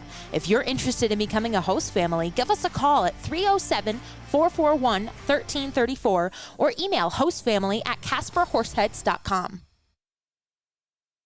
It will be the 7-8-9 men due up here for the Horseheads, as that one is a ball on the outside corner. Bottom of the 5th inning in what is now a 10-1 ball game, as Gary Grosjean still out there. He's pitched excellently so far, as this one is lined right to the third baseman. Lost his hat as he spun around to make that catch. Vaughn doing it with some style here, but Haight is retired on 2 pitches, and it will send up Harris Beckley, the left fielder on the evening. As you know what, they don't call it the hot corner for no reason, as that one was a shot down there. And it will send up Harris Beckley. He is 0 for 1 in the ballgame so far. He has he has popped out to the left side in foul territory. Spuds leading this one 10-1 as we begin play here in the bottom of the 5th inning. One down already for Gary Grosjean, who has been excellent. First pitch swinging, and this one is fouled back to us, 0-1 the count. The last game that Chris worked, remember that one that hit off the top of the, it hit off the ceiling. It hit off the front? Oh, it hit off the front? Oh, yeah, and it scared us. We had no idea where it was. Fun summer memories. Getting scared in the press box because we weren't paying attention to where the foul ball was. And the deer story, of course. Highlight unto itself as Beckley is swinging and not getting a pitch here. He is down in the hole 0-2. I posted that on Twitter. Folks loved that. I was like, you had to be there. You simply had to be there for that moment, folks. No way we can repeat it back. We would also sound crazy repeating it back. As here comes the 0-2 offering home to Beckley. This one is swung on, chopped right to Grosjean. He bobbles, but now he will underhand over to Grabanski for out number 2. So the Horseheads, bottom of the order, they are quickly 2 down here. And it will send Jake Reynes to the plate. He has flied out to right in his only plate appearance, 0-for-1 on the evening. Grosjean, 59 pitches, 37 strikes, and 22 balls. As he has pretty much cruised through this entire game. The one bleak spot, if you want to call it that even, the one blights, the one run in the bottom of the 4th, is that one will miss outside for a ball, 1-0. But other than that, Grosjean has been excellent for Canyon County. 1 run and 3 hits for him. As here comes pitch. That one will catch the outside corner for a strike. Cannell even up at 1-1. Grosjean coming into this game had an ERA of 5.73 and 22 innings of work with 21 strikeouts. As this one is swung on and fouled off at the plate. I think it might have been fouled off Reynes' foot there. But the count will run 1-2. They will give him a moment as he steps out and gets back in. But Grosjean has pitched much better than that record would indicate. As he's gone 4 2/3 so far. Just the 1 run allowed on 3 hits. Issued a couple of walks, but yes, here comes 1-2 offering. Swung on and missed. A pitch outside, and Reynes goes fishing for it. So Grosjean, once again, he mows down the Horseheads here. They go 1-2-3 in the bottom of the 5th. We head to the top of the 6th. Spuds leading 10-1. Looking to stay connected with your hometown baseball team? Make sure you're subscribed to the Horseheads text messages. All you've got to do is text Go Heads to 85100 to sign up for exclusive updates, giveaways, promos, and the latest news on all things Horseheads.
Welcome back to the ball game here. Top of the 6th inning as the Spuds lead this one 10-1. Andrew Hansen out for his second inning of work. It'll be Cam Grant, Bryson Vaughn, and Joey Grabanski due up here in the inning as this one is sent foul down the right field line by Grant. We have an update on our home plate umpire who fell unconscious last night in the top of the 9th. He commented actually on our Facebook page, and he said, "I'm all good, just a little sore. It knocked me out for a few seconds. First time that's ever happened to me on the field. Thanks everyone for the prayers. Back out on the field today." So that is excellent news that he is good and out there once again today as this one is sent out to right and this ball is down on the track. Grant is rounding first, and he will head into second with a stand-up double to lead off the inning here. It was a very scary moment because he hit the ground so hard and so quickly. But luckily the medical staff here are able to take care of him, and he is doing all right. So excellent news there from our home plate umpire, Garrett Forsyth, excuse me. As Grant will be aboard with the leadoff double, and it will send Bryson Vaughn up to the plate. Vaughn is 1 for 3. He has grounded to third, flied out to right, and singled, and he sends this one through the left side for a base hit. Joy dives for it, but unable to make the play, and first pitch swinging will have Vaughn aboard with the single. So the Spuds not letting up any here as they continue to hit the ball. They've got 14 hits already on the evening as it will send Joey Grabanski up to the plates. He is 1 for 3, struck out twice against Will Clare, and then a big 3-run bomb against Jerson Morales in his last plate appearance. We'll give you some score updates from around the league as the SaberDogs have defeated the Sodbuster 7-2 as this one is chopped to the right side. Run will come in. Girardin is there to glove and fire over to Schmidt for the first out of the inning. However, it is an RBI ground out for Joey Grabanski, so he's got 4 RBIs now on the evening as the Spuds make this an 11-1 ball game. Vaughn going down to second on the play. And it will send up Danny Burns, who is the shortstop. He's 1 for 2 in the ball game. He has singled to left, flied out to center, and he's also walked. The SaberDogs defeating the Sodbuster 7-2. That game took place well earlier. As that one will miss downstairs for a ball. Count will run to 1-0. Well, not maybe perhaps well earlier because Hastings is in the central time zone, so they're an hour ahead of us anyway. So, which I didn't realize before coming here that they just split it right down Nebraska, which is wild to me because it's pretty organized when you're coming over from west to mountain time as this one is sent foul down the left field line. And the count will run 1-1. The Pioneers have rallied for 7 unanswered runs against the Tommyknockers. They lead 9-7. So your grandpa and grandma, they're happy about that one. They own the Pioneers. We're not big Pios fans up here, unfortunately, because they keep beating us. Top of the 5th inning. That game they're playing in Gehring. Beautiful Gehring. I accidentally said in front of Chuck that Gehring smells bad, and he has not let me live it down. Oh, goodness. 1-1, the count to Burns says, here comes pitch. That one will miss inside for a ball. Count runs to 2-1 on him. Batting with 1 down in the top of the 6th inning with Vaughn, the man out at second. Trappers still holding their 11-1 lead over the Sunfish. That game almost over in the top of the 9th.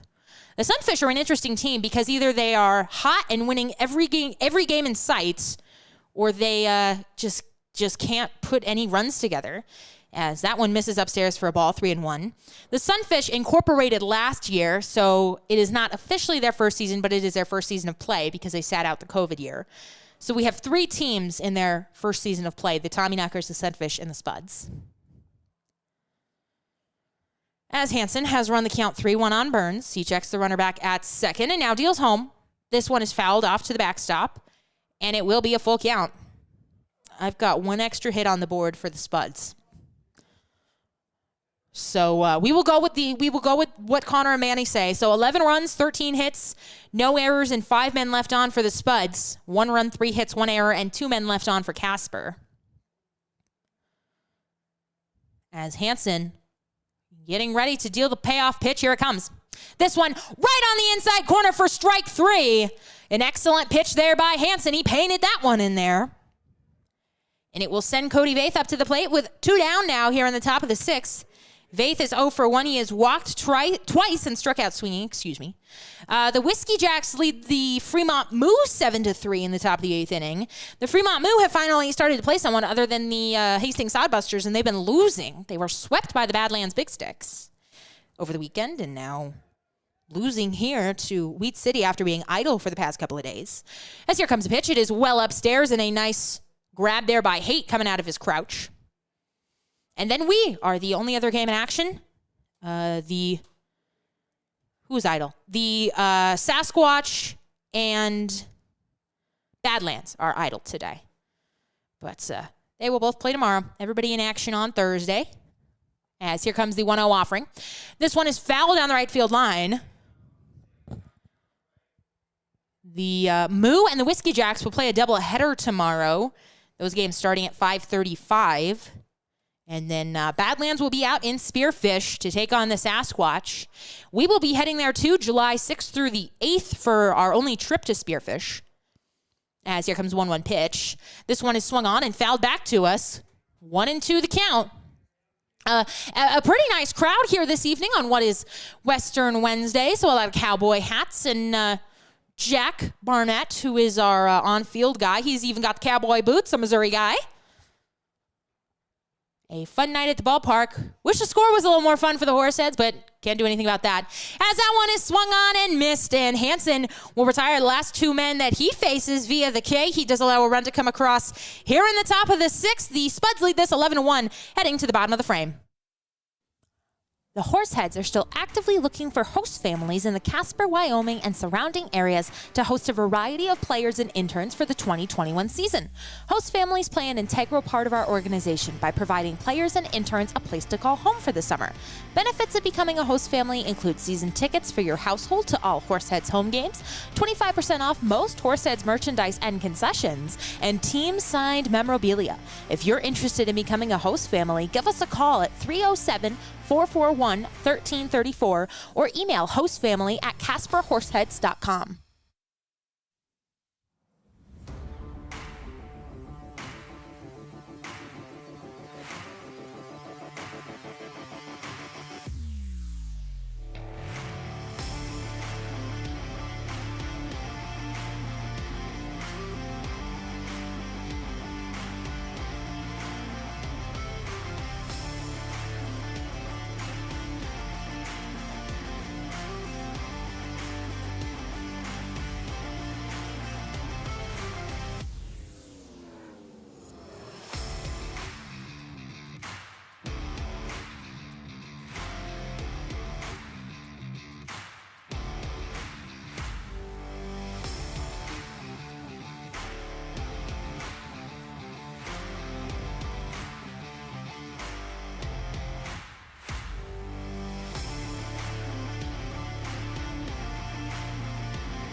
Welcome back to action. Bottom of the 6th inning. The Spuds leading this one 11-1. As we open play, it'll be the top of the lineup for the Horseheads. Brandon Herter, J.J. Girardin, and Eric Arato do up for the Horseheads in the bottom of the 6th inning. Casper, they gotta start chipping away here. 11-1. The only one coming in the bottom of the 4th inning off of the Joe Schmidt RBI single, as this one will miss outside for a ball.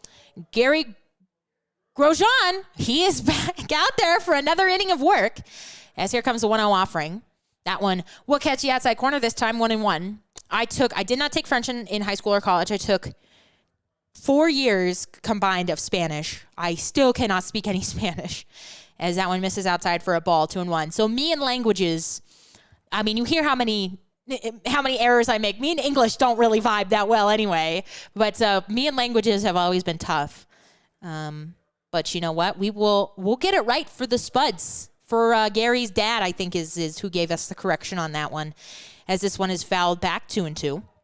But I have like super mad respect for anybody who can speak more than one language, because it is, I tried for 4 years and I simply cannot do it. So 2-2 the count here now, as this one will hit Herder there. Tried to get out of the way, but he was unable to do so. And it will be a hit by pitch, and the leadoff man is aboard for the Horseheads here in the inning. As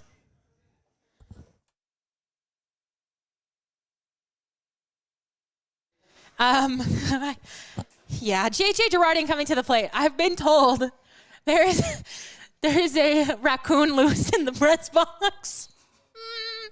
This one misses inside for a ball, 1-0. Me and Chris are safe because we don't have the big hole in the floor. But I crawled up, and because there's a hole in the floor where they were vacationing this off season, and they had to tear out the bathroom as we have a meeting on the mound here. But somebody saw a raccoon crawl up, so it's somewhere under the floorboards. I don't like animals. I don't like raccoons. They scare me. I saw a bunch of baby raccoons looking like rats the other night. I ran to my car, so I am in distress. Chris might have to take over the broadcast if I have to go breathe into a paper bag or something. I can't live in Wyoming because of all the wild animals and the moths. We're gonna take a moment and collect here. Everybody's like, it's just a raccoon, Hannah, calm down. Okay. This one is sent out into right. Going back on it is Daniel Wicks. He's under it. Now he moves to his right, and he drops the ball out there. The wind moving it around. On his way to third is Herder, and he will get there safely. We'll see how they score this one on Girardin, but regardless, he is aboard at first. Safe from the raccoons. Some of us cannot say that. As they have yet to score it up on the big board. Eric Arato will come to the plate now with runners at the corners for the Horseheads and nobody down here in the bottom of the sixth. They're still, I can hear them talking about it. They're trying, they are conferring. Chuck is, Chris is appearing over. What's the call? Go ask. We gotta go ask. We gotta let our viewers know. As Arado will dig in here with runners at the corners. Here comes a pitch. This one is swung on and fouled back to the screen. Pitty viciously there. Not at the raccoons. Go ask Chris. Go ask hit or error. Hit or error. Goodness. Some people so unprofessional. It is an 0-1 count to Arado. As here comes pitch. That one will miss outside. It bounced in the dirt. And it is a 1-1 count here to Arato. It was a hit. They score it. They will give him the hit. They didn't put it up on the big board. But, Chris, thank you very much for that, as it puts runners at the corners for Arado, a 1-1 offering. This one is shot foul down the left side. Runner was in motion, but he will have to come back, as it is a 1-2 count. Arado is 0 for 1 on the evening. He has walked and struck out looking. Herder at third, Girardin at first, and Arado, the man at the plate, looking to get the Horseheads back into this one. They trail 11-1. Grosjean looks in for the sign. Now he deals. This one is shot out into left, but this one is going to be foul once again off the end of the bat. Want to give a shout out to everybody watching. Seems like we have plenty of Spuds fans, so we want to welcome you to the broadcast. I love potatoes. I love carbs in general. Who doesn't? Chris has been eating all night. But we'll give poor Chris a break. He's got to eat. He's a growing boy. He's 14. Here comes 1-2 offering home. Swung on and fouled off down the left side once again. Arado has had 4 straight foul balls here. And the count will hold at 1-2. 11 runs 14 hits, no errors, and 6 men left on for the Spuds. 1 run, 4 hits, 1 error, and 2 men left on for the Horseheads. He will look in for the sign. Grosjean's got it. As he deals the 1-2 offering home, here comes. Swung on and fouled back once again. So Arado, he's hanging in there. And that's what you like to see. Even in these 11-1 ball games, still putting together good, solid at-bats, still hanging in there, still waiting, waiting for that good pitch, that you're fouling off the ones you don't like so much and hanging in there and putting together competitive at-bats. As Arado will fix his batting gloves here, and now he will climb back into the box. Here comes a pitch, as this one is swung on and sent to the second baseman, who underhands to the shortstop for 1, over to first, and they turn the double play. The run does come home to score. No RBI for Arado on that one. And it is an 11-2 ball game, but the Spuds, they will certainly trade 2 outs for the run there. That one going 4-6-3. There's 2. Come put 2 outs in and stop looking at the raccoons outside.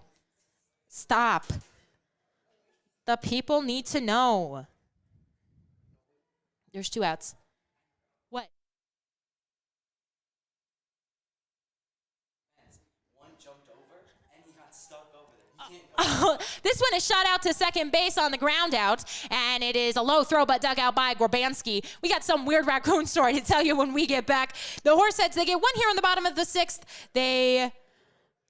And that is all. They ground into the double play. We head to the top of the 7th inning. Spuds leading 11-2.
The Horseheads are still actively looking for host families in the Casper, Wyoming, and surrounding areas to host a variety of players and interns for the 2021 season.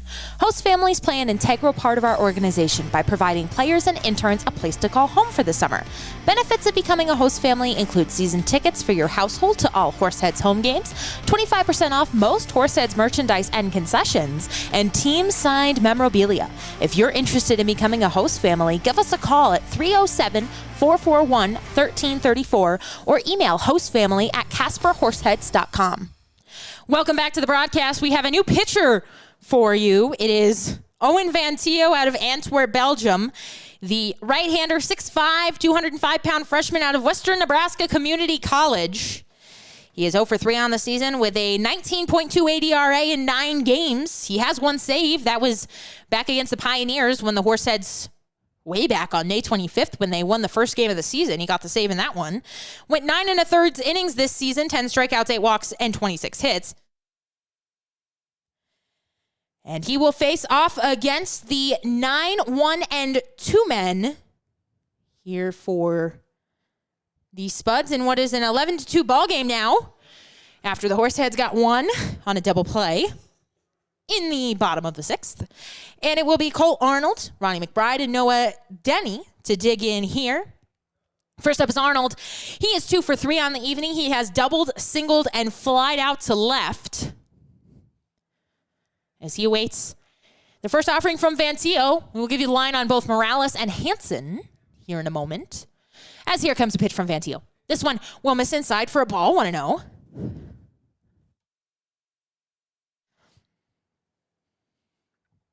As a line for Morales, 2/3 of an inning, he faced 8 men, gave up 5 runs. They were all earned. As here comes a pitch from Vantio. This one is swung on and fouled down the right field line. Count will run even at 1-1. Morales struck out 1, allowed 5 hits, and gave up 1 walk. He also had the 2 box, and he gave up a big home run, 3-run home run to Grabansky. Hansen, an inning and a third of work. He allowed 1 run. It was earned. 2 strikeouts, 2 hits, no walks. And that is a line for him. As it is Owen Vantio's turn. Here comes the 1-1 offering. That one a beauty. It'll fall in there for a strike right down the heart of the plate. 1-2, the count. Will move on Arnold, the number 9 man for the Spuds. So we will see the lineup turnover once again in the inning. Vantio's last outing was against the Mining City Tommyknockers on Friday. As here comes the offering from Vantio, 1-2. That one will miss on the outside corner, 2-2, and Haight will jump out from behind the plate to go chat with Vantio, make sure they're on the same page. His appearance on Friday, he went 1 inning of relief. He gave up 2 earned runs. He allowed 3 hits, 2 strikeouts to the 5 men that he faced. All of his outings have been in relief there. He has 1 appearance against the Spuds. That was back on the 6th. That was the game that they lost up in Canyon County. And Vantio took the loss in it. He went 1 inning of work. He gave up 7 earned runs, allowed 6 hits, 4 walks, and a strikeout. As he is now battling here, 2-2. Vantio comes set against Arnold. Here comes a pitch. This one misses up high for a ball, and the count is run full to Arnold. 11-2, the Spuds lead here in the top of the 7th with nobody out. The Spuds 1 run in the 8th, 1 run in the 1st, 1 in the 2nd, 3 in the 4th, 5 in the 5th, and 1 in the 6th. So they are scattering their scoring like they did last night, putting up 16 runs against Horseheads pitching, and that one will miss outside. Not close, and the leadoff man has walked here in an 11-2 ball game against Vantio. And it will send Ronnie McBride up to the plate. McBride is the leadoff man this evening for the Spuds, so he will take another trip to the plate. He is 2 for 4 on the evening. He has grounded to second, fly to center, singled, and doubled on the night, and he's batting here with a runner aboard at first in the top of the 2nd with nobody out. We saw the Spuds turn the double play in the bottom half of last inning, and the Horseheads are at that depth. You'd love to see him turn one here, as that one will fall inside for a ball. 1-0 the count to McBride. He is out of Louisiana, 6 foot, 190-pounder at LSU Alexandria. In 4 games on the season for the Spuds, he is hitting .400, 4 runs scored, a double, 5 walks, a strikeout, and 4 stolen bases. As here comes the 1-0 offering from Vantio. This one also missing again inside, and 2-0 the count will run on McBride. Last night, he was 0 for 1 with a run scored, 2 walks, and a stolen base. Okay, we have an update for you on the story that we left you with the cliffhanger of last inning. No raccoons involved in this one. I thought there was, because they just love this ballpark, and who doesn't, truly? How can I fault them? As here comes the offering. That one will catch the outside corner, 2-1 the count. There were 2 hooligans, we will call them, and they were playing by the back entrance, which is a fence. One climbed on top of the other and climbed over the fence. And then, of course, he got stuck, and Giselle, who is Chris's mom, our co-GM, had to go unlock the entrance and get the hooligan back in. As this one is stung, but lined right to short, and they've got the runner. They will turn the double play. How about that?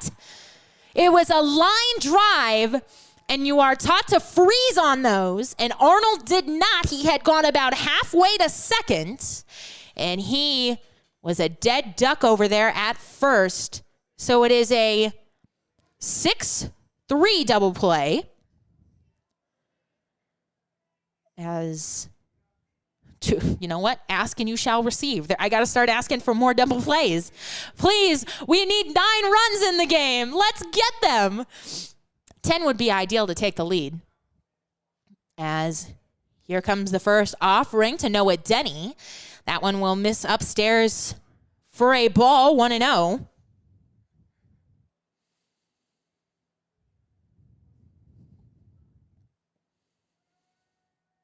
(11-2), the Spuds leading here in the top of the seventh with now 2 down. As here comes the 1-0 offering home to Denny. That one also missing inside for a ball. Count will run to 2-0.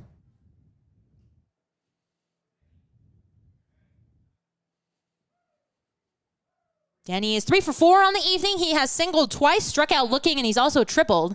He got a couple of RBIs on the night. As many of the Spuds players do, they've put up 11 runs. As here comes the pitch, and it'll straighten Denny up for another ball. 3-0 now the count to him. Vantio, 19 pitches, 4 strikes, and 9 balls. We have seen Horseheads pitchings all night struggle to find the strike zone. And getting hit hard once again here tonight. Gave up 16 runs last night and 11 so far here this evening.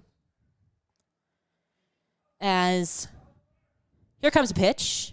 This one is swung on and skied out to left.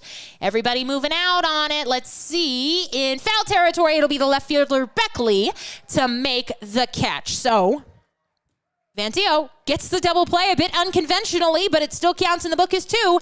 We head to the bottom of the 7th inning. It is stretch time here at Mike Lansing. Spuds lead this one, 11-2.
Joe Schmidt to dig in here now. He will swing and foul off a pitch at the plate.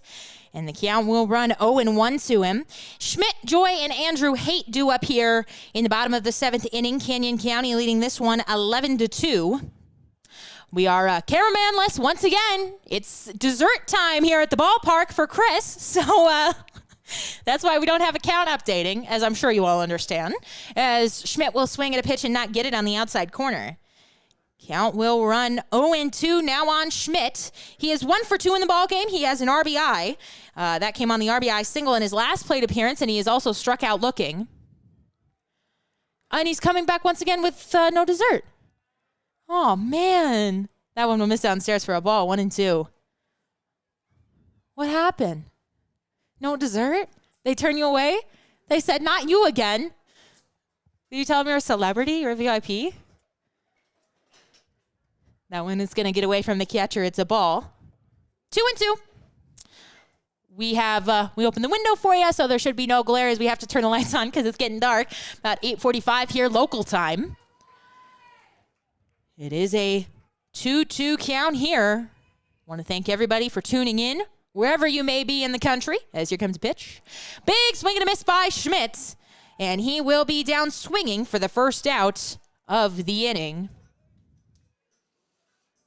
As Preston Joy will now come to the plate. He is 1 for 2. He has singled and grounded out thus far. We will get you some score updates from around the league here as soon as my computer loads. It is still Gary Grosjean still out there on the mound. Grosjean, please. I'll go issue an apology to him after the game, as this one will miss down low. Count will run 2-0. Grosjean has been excellent tonight. 85 pitches, 53 strikes, 32 balls as he pitches here in his 7th inning of work. He was the starter. There is action, right-handed action down in the Spuds pen, as this one will miss outside for a ball. The only real hiccup he had was in the 4th inning when he allowed just 1 run to the Horseheads. But other than that, he has been great for him, and he is in line for a much-deserved win, as that one will catch the bottom of the zone, 3-1. However, anything can happen here. I sound like a broken record, but an 11-2 ball game. We were going to give you some score updates, so we'll get you those. As the pitch will miss inside, bounced up there. And, they're going to say it hit him? That one is going to hit Preston Joy, so he will head down to first on the hit by pitch. And the Horseheads will have a base runner here in the bottom of the 7th inning. It will send Andrew Haight up to the plate. He is 0 for 2. He is grounded out and lined out, hit into a double play. The Trappers have beat the Sunfish 11-1. That game going final. The Whiskey Jacks have beat the Moo. That game also going final 7-4. So the Moo have now dropped 4 straight. They have fallen out of first place in the Clark division. Western Nebraska now leads this one. It leads that division, excuse me. As that throw over to first there, runner is back safely. As the Pioneers lead the Tommyknockers 11-8 in the bottom of the 5th inning. So that game started the same time as us. That one slogging along even more, as that one is chopped foul on the right side. Count will move to 0-1 on Haight. Out of Monroe, Washington, went to Monroe High School. He was a Bearcat.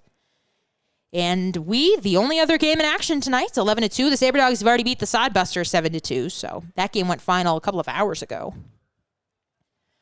As here comes a pitch. That one is well inside for a ball. Count will even up at 1-1. Grosjean, 90 pitches, 55 strikes, 35 for balls. 11 runs, 14 hits, no errors, and 6 men left on for the Spuds. 2 runs, 4 hits, 1 error, and 2 men left on for Casper here in the bottom of the 7th. As this one is swung on and hit out to center field. It's shallow, coming in on this the center fielder. He won't get it. It'll drop in front of McBride. And so reaching on the soft single to center is Andrew Haight, his first hit of the ball game. It'll put runners on at first and second. With Harris Beckley coming to the plate, he is 0 for 2. He has flied out and grounded out here on Western Wednesday at the ballpark. We'll play one more game at home before heading up to Caldwell, Idaho, before coming back for a 6-game homestand, so we certainly hope you can join us. Chris is like, I can work 6 games in a row? Yeah, you do. Nobody else gets to run camera anymore. Well, your family can, but no outsiders. As here comes a pitch. It is a strike on the outside corner, 0-1. Beckley is out of Atlanta, Georgia, 5'10", 185-pound sophomore at Wofford. It's some type of dog is their mascot. I want to say the Bulldogs. Here we go again with the Jackrabbits. As here comes a pitch. Big swing and a miss there. And it will have him down in the count 0-2. We'll look it up before anyone gives the correction. Wofford, it's a dog.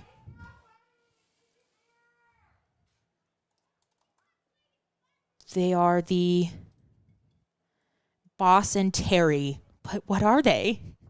The Terriers. There we go. Boss and Terry, the Wofford Terriers. There we go. I knew it was a dog. Here comes a pitch. Swung on and chopped foul down the right side. Count will hold it 0-2.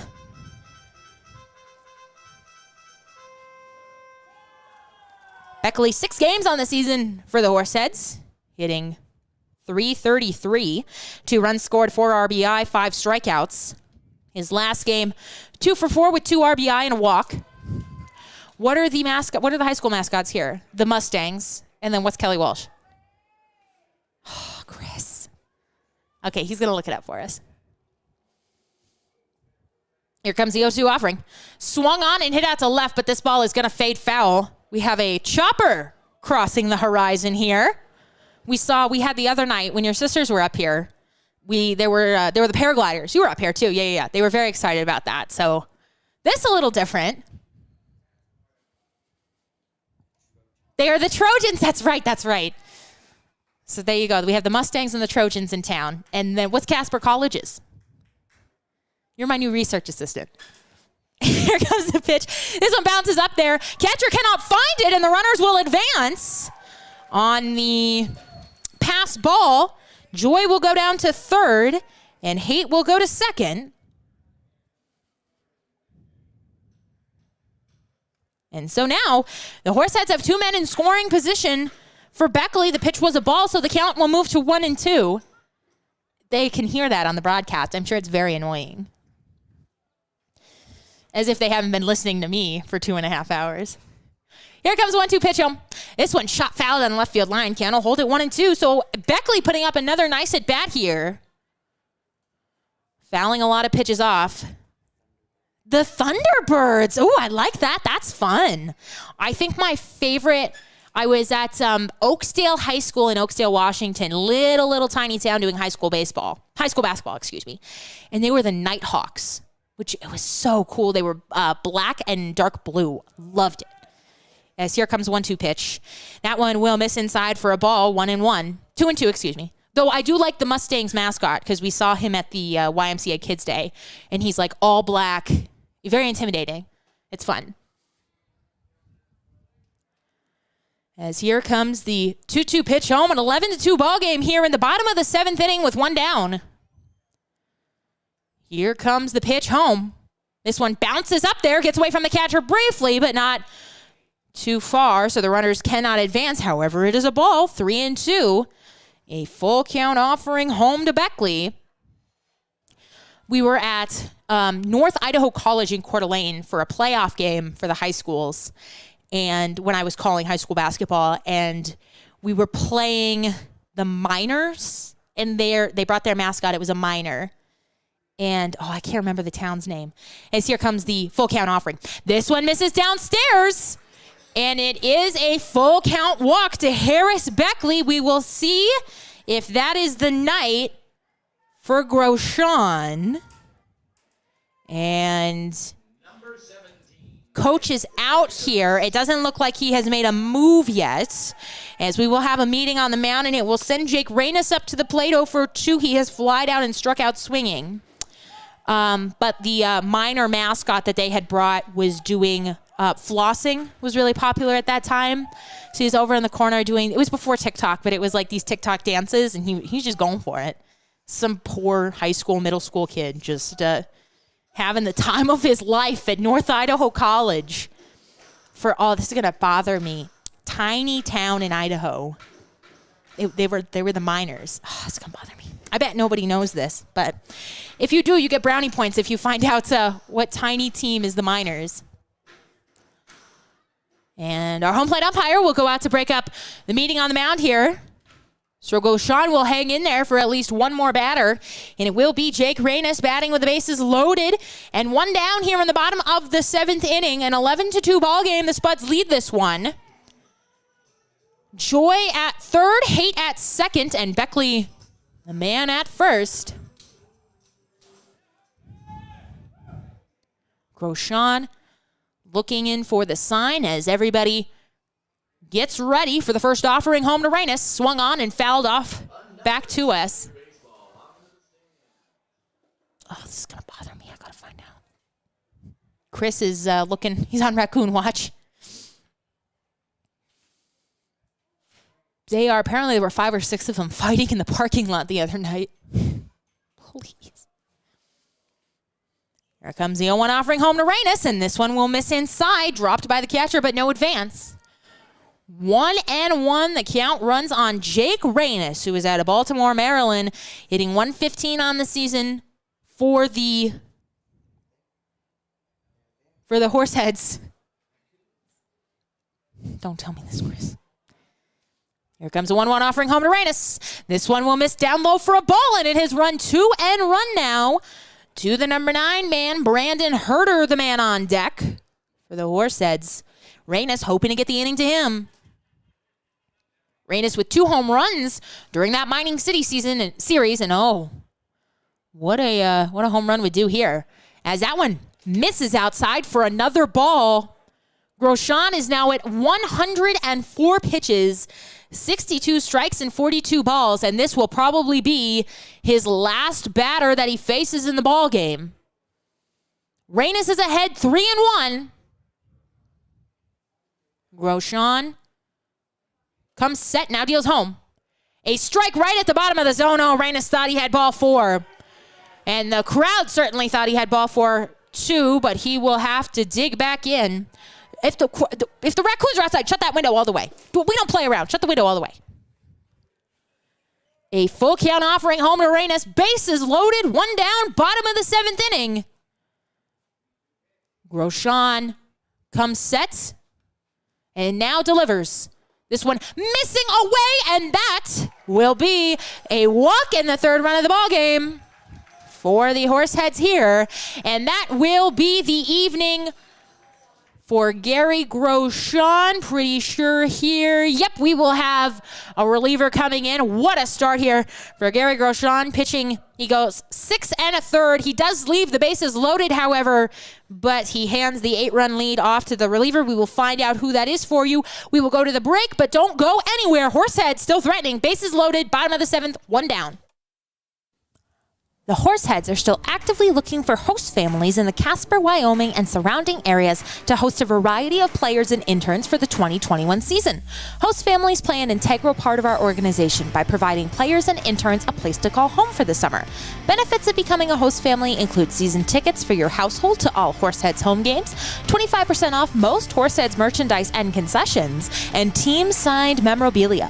If you're interested in becoming a host family, give us a call at 307-441-1334 or email hostfamily@casperhorseheads.com.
Welcome back to the ball game here. The new pitcher is Henry Clark.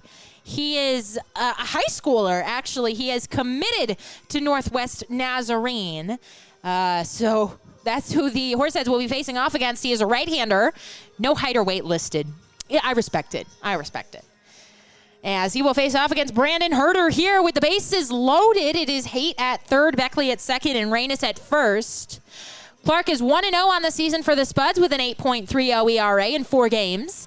8 2/3 innings of work, 8 strikeouts, 12 walks, and 13 hits on the season. As his last appearance was against the Spearfish Sasquatch on the 19th. No, that's an error. Somebody put that in an error. His last appearance was at Spearfish on June 11th. 3 2/3 innings of work, 5 earned runs, 6 hits, 5 walks, and 3 strikeouts. He does have one other appearance against Casper. He went 4 innings back on June 5th in a no decision. He gave up 2 runs, but neither were earned. 3 hits, 5 walks, and 4 strikeouts.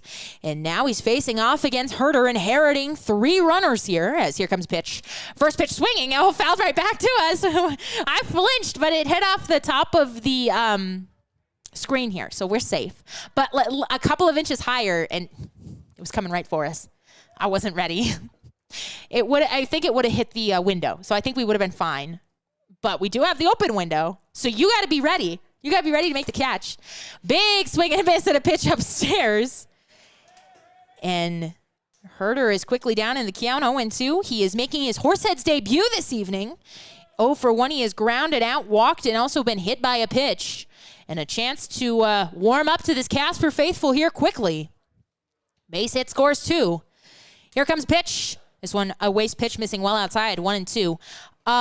He is 6'5", 225 pounds. Thank you, ma'am. Katie Clark. I bet that's his mom. You know what? Some guys just don't have their weight listed. And I wouldn't list my weight either, so I understand. It's fine. As here comes the 1-2 pitch. This one will miss upstairs for a ball, 2-2. Carlos Vasquez, he got it. It was Wallace, Idaho. We were talking about the minors. So there you go. So all the brownie points to him. As 1-2, the count home to Herder. Here comes pitch. Fouled off, and the count will hold it 2-2, excuse me. Haight at third, Beckley at second, Reynes at first.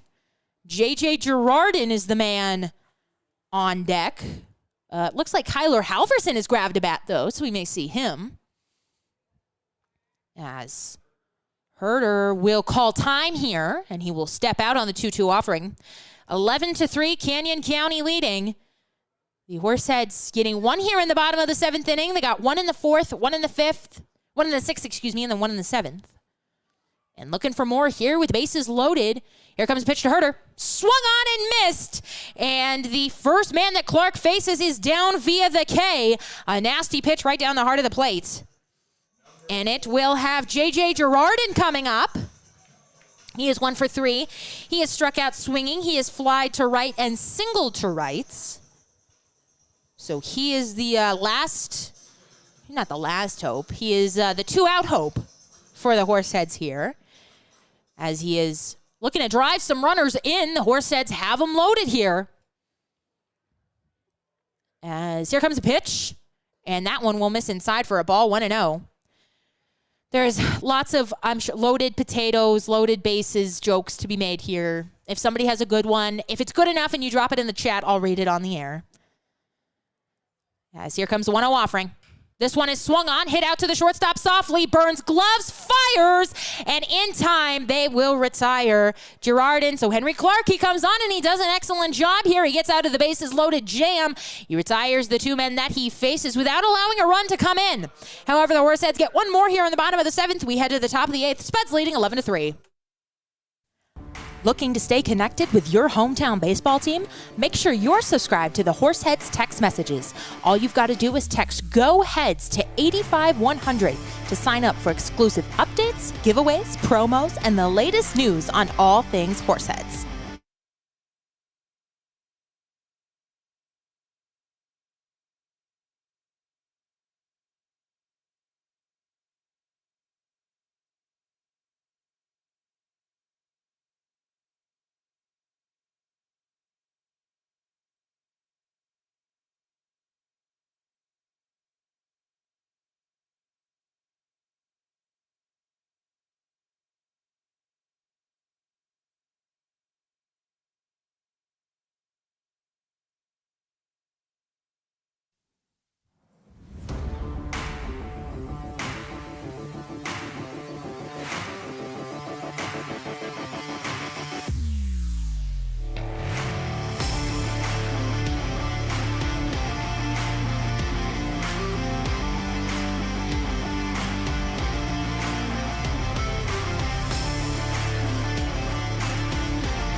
It's Owen Vantio out for another inning of work here in the top of the 8th inning. He will face off against the 3-4-5 men for the Canyon County Spuds. They lead this one by a score of 11-3 here in the top of the 8th inning.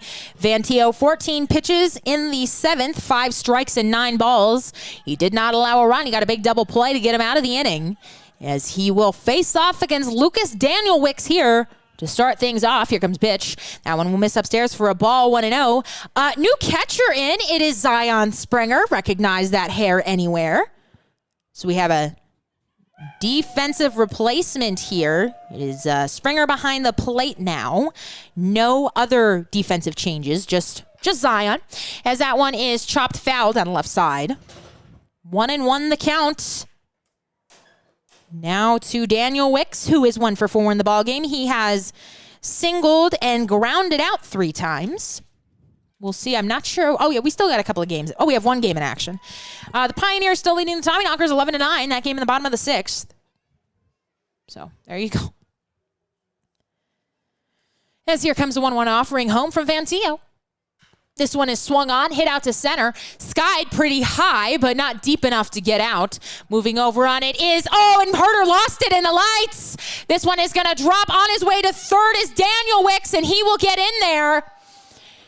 Yeah, a pretty routine fly ball out there, but I think he just lost it up in the lights. It dropped right next to him. We're laughing at Dora.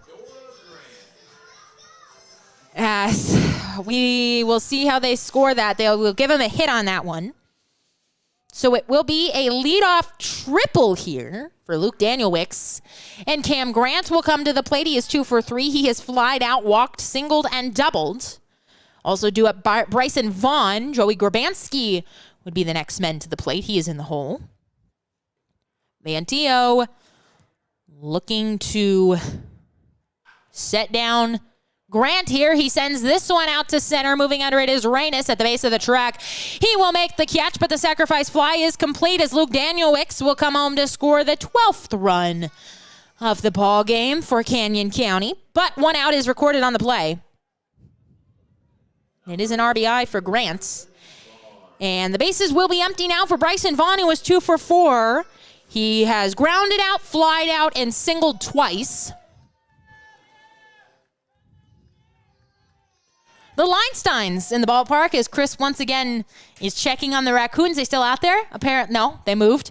There's like a gang of raccoons that just they're in one area. That's their territory. As this one will miss inside, 1-0.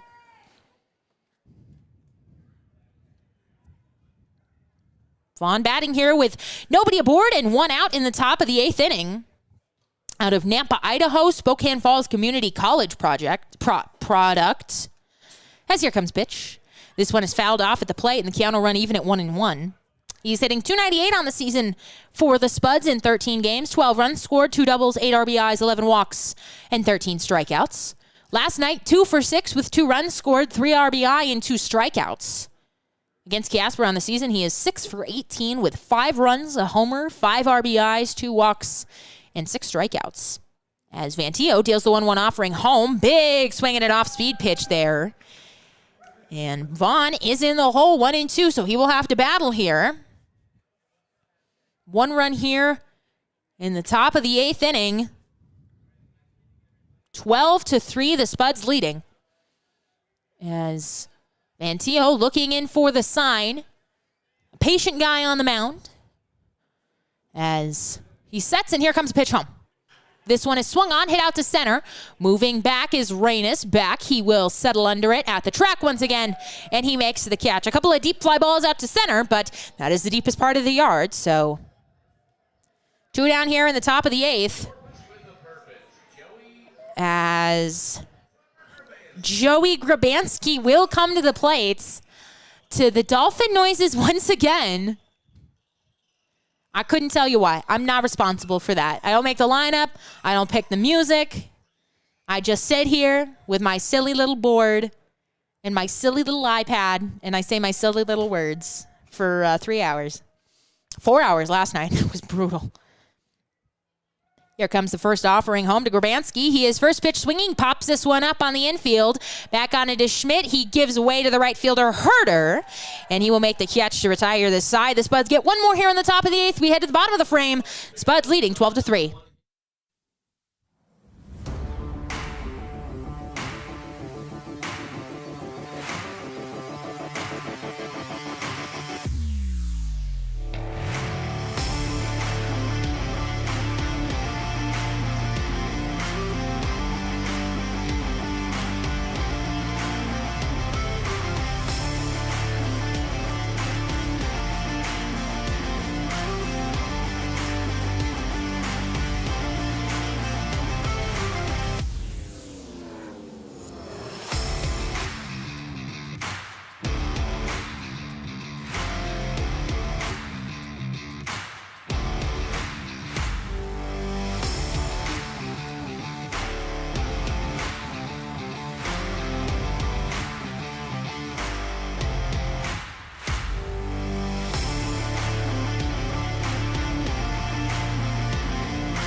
Looking to stay connected with your hometown baseball team?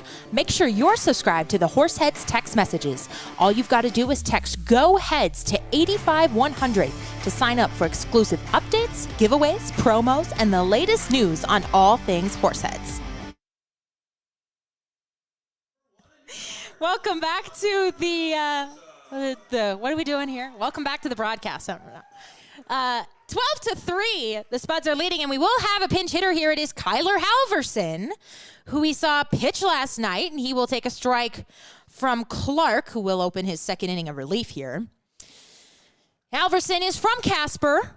We found out last game through some digging that he went to Natrona County High School, as that one is swung on and missed, 0-2 the count. We were originally told that he went to Glen Rock, which is 20 miles from here.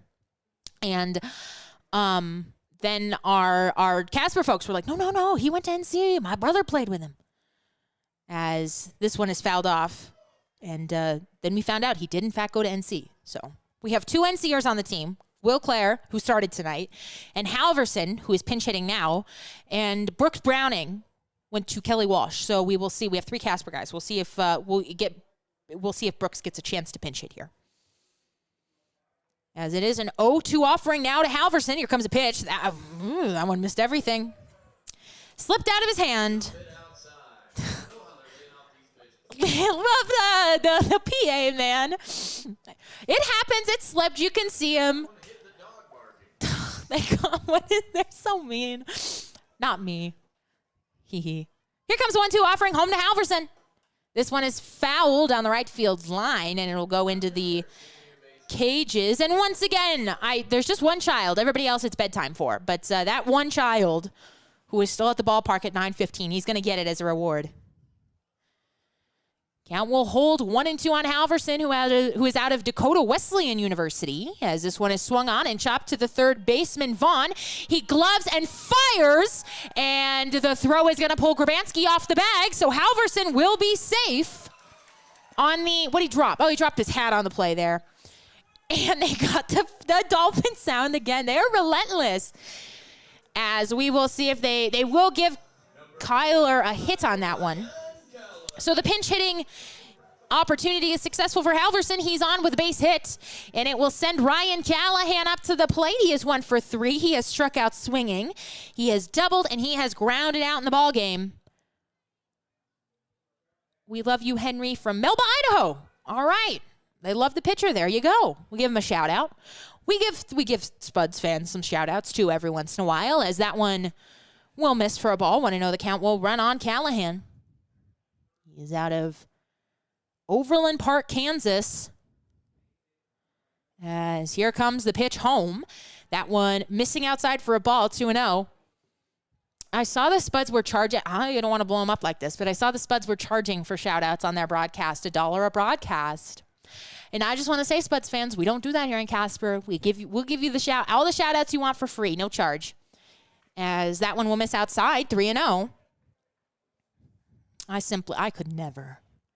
I just love getting shout-outs because it's just such a nice thing. It's like, oh, I'm really rooting for my grandson or my son. I'm really checking in. It's so exciting to see him, and we want to be part of that. So here comes a 3-0 pitch. And that one is not even close to Callahan, who will take 4 pitches and head on down to first.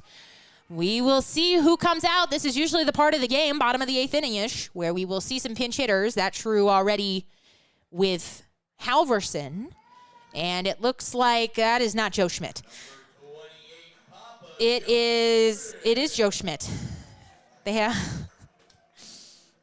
I can't see numbers anymore. We have reached that part of the ball game. As Schmidt will dig in here now, batting with runners at first and second, and nobody out here in the bottom of the 8th. Here comes pitch. This one will catch the bottom of the zone for a strike, 0-1. Schmidt tonight has an RBI. He has an RBI single. He's 1 for 3. He has a strikeout looking and a strikeout swinging. As Clark will check the runner back at second, and now he will deal home. That one bounced up there. The runners are going. Throw will go down to second. It's not a great throw. It goes into center. Here comes Halverson. He will score on it. And so it will be a double steal. Halverson goes to third on it. Callahan to second, and then on the error by Vaith, the catcher, Halverson comes home to score. Callahan stayed at second on it. But it is a 12-4 ball game here now. As we will reset, the pitch was a ball to Schmidt, so the Cannon leaving up at 1-1 on him. As here comes the pitch from Clark. This one is swung on and fouled back to us, so the Cannon will move to 1-2. Schmidt batting with nobody out here in the bottom of the 8th inning. A runner in scoring position, that is Ryan Callahan, who walked to get aboard. He's also stolen a base here in the frame. Preston Joy is the man who is due up, and he has come out on deck, so we will see him unless they pull him back at the last second. As here comes the 1-2 offering home to Joe Schmidt. It's on its way. This one is swung on and hit back up the middle for a base hit. They will send Callahan, and he will score. So Papa Joe Schmidt, give him another RBI single on the evening. And that makes this one a 12-5 ball game. So the Horseheads keep the line moving here, and they will send Preston Joy to the plate.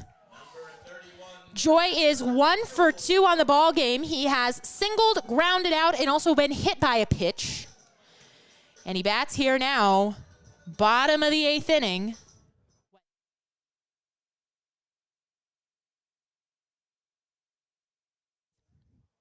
Bottom of the 8th inning here. We're the home team. We would never bat in the top. Here comes pitch. This one is swung on and fouled back. Oh, it's going to hit the box. Nope, it missed. 0-1. And the children are running once again. Giselle is up in this. Tell Giselle go tell her to come on the broadcast. The fans want to hear. Go tell her. I have an extra headset. Tell her the fans want to hear from her. We're going to try and get a interview with our co-GM, Giselle, here. As we spotted her in the grandstands. Chris is hustling over to get her. As that one will miss for a ball, so the count will run 1-1. If we get her, we'll hover on in the top of the 9th. A coveted interview. 2 interviews in the same game, man.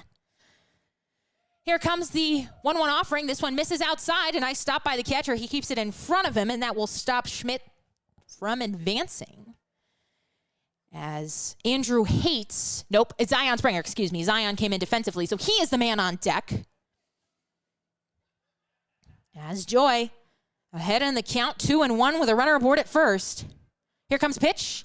This one is swung on, hit out to center, but settling under it is McBride. He will make the catch for out number 2, and Schmidt will head back to first. So Zion Springer will have his first plate appearance of the evening. He pinch hit last night. He was 0 for 1. That in the bottom of the 9th, he came up with 2 down. And Springer out of Albuquerque, New Mexico.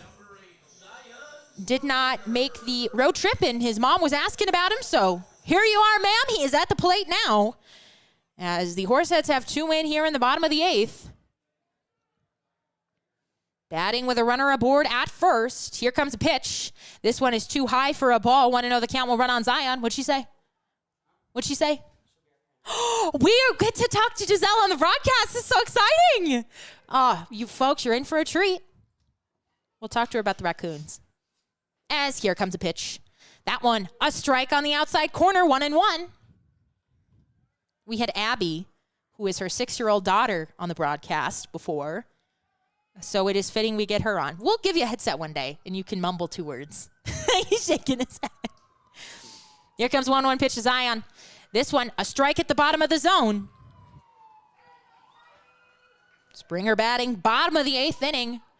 2 down here. 1 down here. Oh, excuse me, 1 down. That was the first out of the inning. I got ahead of myself. So, here comes a pitch. This one bounces. It gets away from the catcher. Schmidt is going to go down to second on the wild pitch. And so Zion's got a man in scoring position now. As, we've got a fire truck has pulled up with its lights on. We certainly hope everybody is okay here at the ballpark. As it is a 1-2 count to Springer now. 12-5 ball game. Horseheads 2 runs here in the frame. Here comes pitch. That one will miss outside to him. It'll be a 2-2 count to Springer. He attends Menlo College in California. 2-2 the count. They've got it 3-2. We'll see who's right with this pitch. Here it comes. Big swing and a miss there, and Zion is down swinging for the second out of the inning.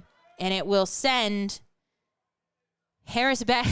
One of my friends joked that the fire truck is for me because I'm so scared of the raccoons. They heard my cry for help, and they're here. Oh, man. Harris Beckley will come to the plate now. He is 0 for 2. He has flied out, grounded out, and also walked. The raccoons are terrifying. I'm sorry. I find most animals terrifying. The feral cats, the squirrels. I'm scared. Here comes the first pitch to Harris. That one will catch the outside corner for a strike, 0-1.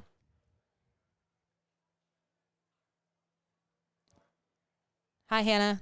Hello. Hello, everyone. Hello in the chat. 0-1 the count now to Beckley. Horseheads looking to keep the line moving here with a runner in scoring position. That one will miss inside for a ball, 1-1. My friend Rami, she has a shout out she wants me to give, but we will, there's 2 outs, so you can't start a story with 2 outs. So we will give it in the top of the 9th. Well, Giselle is here. I think Giselle will like it. Here comes the 1-1 offering home to Beckley. It's on its way. That one will miss upstairs for a ball. It's 2-2, 2-1. Beckley is 0 for 2 in the ballgame. He has flied out, grounded out, and walked. He is hitting .333 on the season for Casper in 6 games. 2 runs scored, 4 RBIs, and 5 strikeouts for him on the season. Here comes a pitch. That one a little bit too tall as well, and the count has now run 3-1 in Beckley's favor. Jake Reynes is the next man up to the plate, and he has come out on deck. Beckley hoping to get the inning to him. As Clark at 35 pitches, 19 strikes, and 16 balls. Here comes the 3-1 pitch. And that one, it's going to miss inside. So Beckley will be aboard with the walk. There is action down in the Spuds bullpen. Looks more right-handed action, as most of the guys in this league are. There's one left-hand. Quinn McGuire is the only left-hander on our roster. He is also the only man who is allergic to gluten on our roster. So we always have to make him a celiac-friendly sandwich. And then Andrew Hansen is allergic to peanut butter, and the guys always want peanut butter and jellies for the pregame meal. So he gets a hot dog every day, and he loves it. What are they playing? Oh, man. We got to rein in the press box. It's rush hour because of the traffic on the bases. All right, I'll buy that one. Jake Reynes to dig in here now. 0 for 2. He is flied out, struck out swinging, and walked. Shout out to my fellow Wyomingites back home. Spud host family in Caldwell that's originally from Evanston, Wyoming. Always love giving love to home. Absolutely. There we go. Give us your shout outs and we will send them out. Lots of shout outs for our the starter, who was excellent for the Spuds, as that one is swung on and missed there by Reynes. Gary Groshon. And that is hopefully the last time tonight that I will butcher his name. Sorry, Gary. Here comes a pitch. This one missing outside for a ball. Our home plate umpire signaling that was too far off the plates. And so it will be a 1-1 offering to Reynes. And of Baltimore, Maryland, hitting 115 on the season. Looking for the first hit of the night for him. Here comes a 1-1 pitch. This one is swung on and fouled back. It might hit us. Nope. It was over on the concourse. It is a foul ball, though, so it goes as a strike in the book. And Reynes will have to battle here. 1-2. He is down in the count, bottom of the 8th inning. 2 down. It is a 12-5 ball game. Horseheads trying to inch their way back into this one. They got 1 last inning and 2 here in the 8th. As Clark checks the runner back, and now he deals home. This one missed. It gets away from the catcher, but not far enough for Schmidt to advance. Until will be a ball, 2-2. Deuce is wild up on the scoreboard. 2 balls, 2 strikes, 2 outs. Bottom of the 8th inning. Casper trailing 12-5 as they try to battle their way back. Coming up on the 3-hour mark of this one. These boys love to play some long games. As Clark deals home. That one missing outside for a ball. And it will be a full count to Jake Reynes. Brandon Herder is the man on deck. So the lineup would turn over once again if Reynes were to reach here. Here comes a pitch. Runners are in motion. This one is shot out to center. Going back on it is McBride. Going back. He will not get there. And this one is out of here! A 3-run home run for Jake Reynes. Oh, boy, we are back into this one. What a big home run for Reynes, and it is now a 12-8 ball game. I waited for our umpire to go like this so nobody get mad at me. As Jake Reynes, his 3rd home run, 2 he had up in Butte, and 1 here with 2 down for the hometown crowd. My arm is hurt. Hannah's down with the shoulder injury from the fist pumping. Chris, you gotta take over. But it is another home run on the season. He is now tied for the lead with Brooks Browning, I believe. Brooks either has 3 or 4. As that one out to left center. This one is cracked up the middle.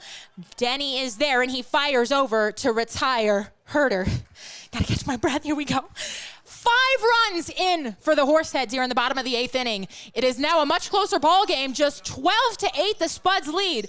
The Horseheads relievers looks like they're going to send out Vantillo again. He will try to lock it down and not allow any more runs to come across. We hit at the top of the 9th. Spuds leading 12-8. I need some water. I'm going to catch my breath. Looking to stay connected with your hometown baseball team? Make sure you're subscribed to the Horseheads text messages. All you've got to do is text Go Heads to 85100 to sign up for exclusive updates, giveaways, promos, and the latest news on all things Horseheads.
We have a new pitcher here for the Horseheads. It is Jake Wright as we open play here on the top of the 9th inning. Danny Burns, Cody Vaith, and Cole Arnold due up for the Spuds as he is first pitch swinging, and this one is fouled back to us.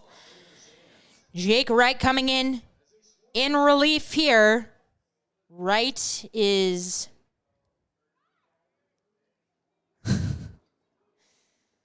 Wright is out of Ringgold, Georgia. Right-hander, 5'10", 170-pound sophomore at Carson Newman. As here comes a pitch. That one, a strike on the inside corner, 0-2. It is a 12-8 ball game now after the Horseheads put up 5 in the bottom of the 8th inning. As Burns, 1 for 3 on the evening, singled, flied out, walked, and struck out looking. As this one will miss outside. 1-2 now, the count to Burns.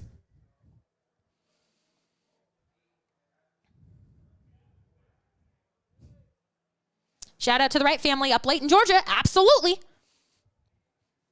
Here comes a 1-2 pitch home to Burns. This one is fouled off. And the count will hold at 1-2. Wright on the season, 0 for 1 with a 2.57 ERA in 7 games. He has started 5 of those, 21 innings of work, 18 strikeouts, 3 walks, and 19 hits. His last appearance was against the Tommyknockers, as that one misses for a ball, and Jake Wright loses his hat. So he will put that one back on. Featured in our Instagram post this afternoon. He was kind enough to come out and do some poses for us. Every Western Wednesday, we do a Guess the Horsehead. So they'll have the cowboy hat drawn down over their face, and then they'll lift up, and you get to guess it was Jake Wright today. Sorry if they haven't announced that, and I just spoiled that for everybody. As here comes a pitch, it misses outside. Count will run full now on Burns. Last appearance for Wright was against the Tommyknockers. That was back on the 19th. 4 innings of work, 1 run. It was earned, 4 hits and 2 strikeouts. He faced 15 men. As here comes a pitch from Wright. Payoff pitch misses outside for a ball, and Wright will walk the first man that he faces. As the Spuds will send Cody Vaith to the plate now. The catcher is 0 for 2 with a couple of walks and 2 strikeout swingings. Wright has pitched against the Spuds once this season. That was back on June 6th. 5 innings of work, 2 hits, 1 walk, and 3 strikeouts for him. Has pitched well on the season. And he looks to hold the lead right where it is now. The Horseheads offense doing everything they can to climb back into this one. A 12-8 ball game. Here comes a pitch. That one, a strike on the outside corner, 0-1. Here comes Chris, but no Giselle. So it looks like we will not have an interview tonight, sadly. But this has turned into a good ball game here. As many of these seemingly blowouts in the Expedition League do. No dice? She coming over? As the runner will go down to second, he is safe. The throw is not in time. So another stolen base here by the Horseheads. We will leave our audience in anticipation of that. The pitch was a ball to Vaith as the Spuds continue running wild out on the bases tonight, just like they did last night in the 16-9 victory over the Horseheads. As Wright gets ready to deal the 1-1 offering home. Here it comes.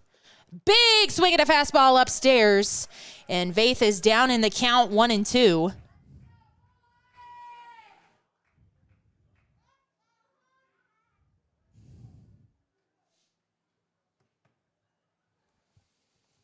Here comes the 1-2 offering from Jake. It misses inside. 12-8 ball game, just a 4-run lead here after the Horseheads get 5 in the bottom of the 8th. 12 runs, 15 hits, 1 error, and 6 men left on for the Spuds. 8 runs, 8 hits, 1 error, and 5 men left on for the Horseheads. 2-2, the count, home to Vaith. Batting with a runner out at second.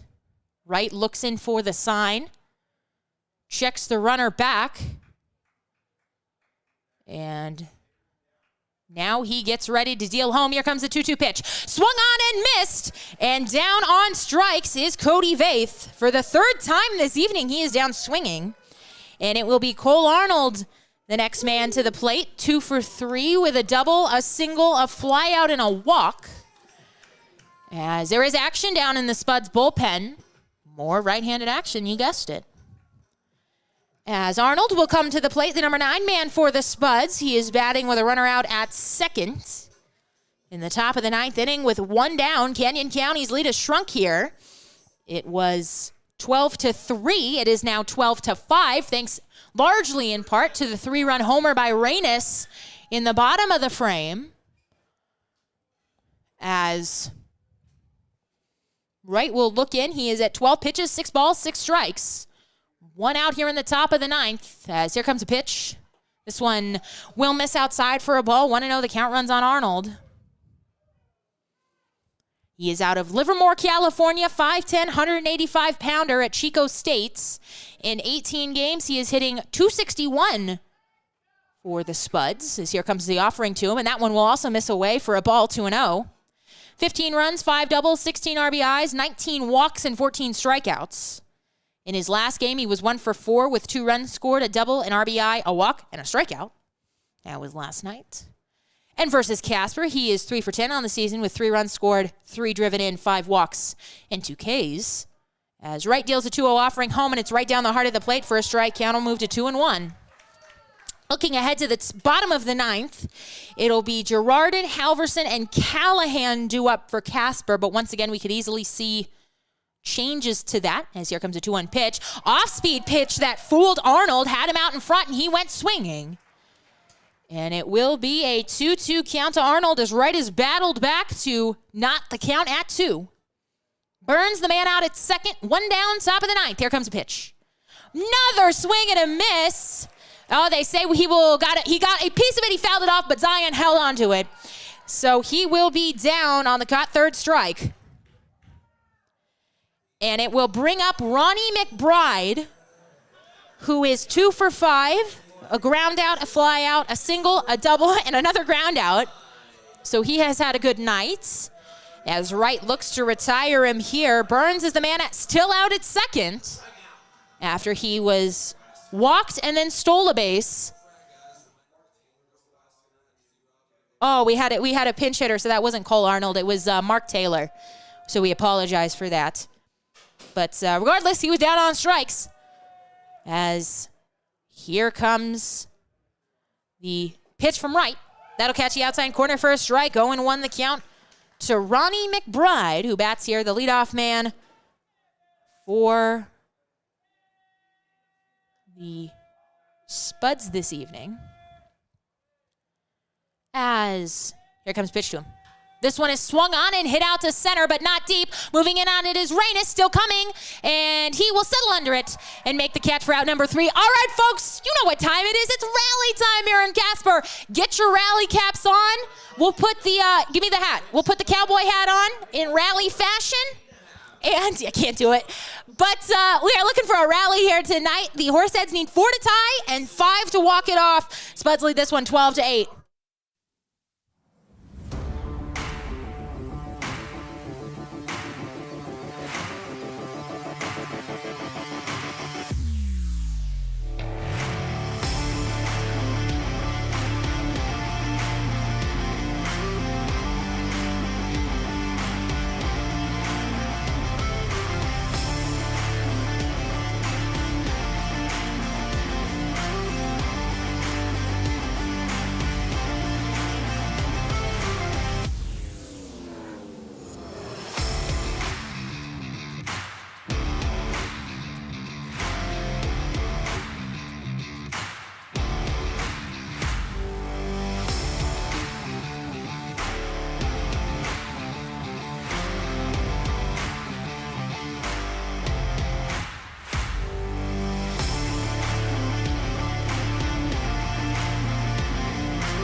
Welcome back to the broadcast. Bottom of the ninth inning. The Spuds leading this one 12-8 as the Horseheads look to rally big here in the frame. It will be Noah Stevens on to close it out. Here for the Spuds. He is a right-hander out of Chino, California, 5'10", 170 pounds at Hope International University. He is 3-1 on the season for the Spuds with an ERA of 10.5 in 9 games. He has pitched in 17 innings, 17 strikeouts, 14 walks, and 24 hits. As Girardin now will dig in here for the Horseheads. He is 1 for 4 on the evening, and he will look at a ball for his first offering. Girardin wears number 4 out of Black Diamond, Washington, Edmonds Community College product. I've been having trouble with that all night. 1-0 the count to him. Here comes pitch. This one is swung on and fouled off to the right side, 1-1. Girardin 1 for 4 as all the children go running up the stairs. There they go. He has struck out swinging. He has flied out, singled, and grounded out. As it's getting chippy in the chat. That's all I'll say. I'm not jumping in there. A 1-1 pitch to Girardin. Here it comes. This one will miss down low for a ball, and 2-1 the count runs. Girardin, Halverson, and Callahan are the men due up here. We will see who actually comes to the plate, if we see those 3 men or not. Girardin in just his second game as a Horsehead, his first start this evening. Looking to get aboard in a 4-run ball game. Here comes a 2-1 pitch. This one fired up there, and it misses on the outside corner. 3-1 now the count. As it is Kyler Halverson who has come out on deck. Stevens, his last outing was against Spearfish. 1 inning of work, gave up 4 earned runs. Here comes a 3-1 pitch, right down the heart of the plate. Full count now. 4 earned runs on 4 hits, 1 walk, 2 strikeouts. He faced 9 men, took a no decision in that one. His only appearance against Casper was on the 6th. He took the win in that game. 3 innings of work, 1 hit, 2 walks, and 5 strikeouts. As here comes a full count offering to Girardin, and it bounces up there, so the leadoff man will be aboard for the Horseheads here in the bottom of the 9th. And it will send up Kyler Halverson. Ryan Callahan has come out on deck as well. So it looks like the scheduled first 3 men to bat will indeed do so here. Halverson is 1 for 1. He singled in his only plate appearance on the evening. He came in to pinch hit for Arado last time around. And the Horseheads, they need base runners, down by 4 here. As here comes the offering from Stevens. That'll catch the bottom of the zone for a strike, 0-1. Hey, tense game here. And a tense chat that is breaking out all of a sudden. 12-8. Here comes a pitch. That one bounced in there, and a nice stop by Vaith. He has been excellent behind the plate tonight. He's been keeping the balls in front of him to stop the runners from advancing, and that's what you're taught to do. So it is a 1-1 count now to Halverson. Tomorrow night, the final game of this series, the Horseheads hoping it'll be the rubber game. As here comes the 1-1 offering. This one is fired in there. Once again, it's low, and it's blocked by Vaith. The count will move to 2-1. It sounds like the Spuds will have video coverage, so I'm interested to hear how they're going to do that.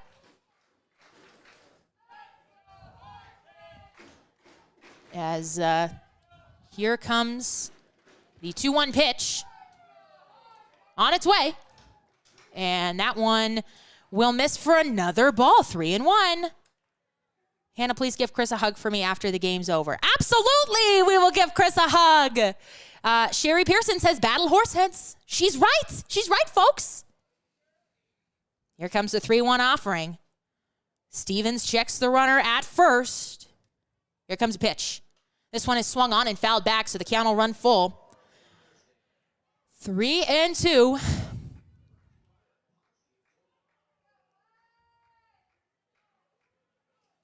Everybody will reset here. Stevens at 11 pitches, 7 balls, and 4 strikes. Kyler Halverson batting with a full count on him. Nobody out here in the bottom of the 9th. As Stevens comes set. Here comes the pitch. It is chopped up the middle. Runner was in motion. Steven grabs and he fires over to first to record the out. Girardin will reach at second as the fans don't like it. He was out. He's out on that one, folks. Girardin going down to second, and Halverson is out on the ground out. As Ryan Callahan will come to the plate now, 1 for 3. A strikeout swinging, a double, a ground out, and a walk on the night for Ryan. And he's batting now with a runner in scoring position in a 4-run ball game. Stevens checks the runner back and now deals home. That one, a strike on the inside corner, 0-1.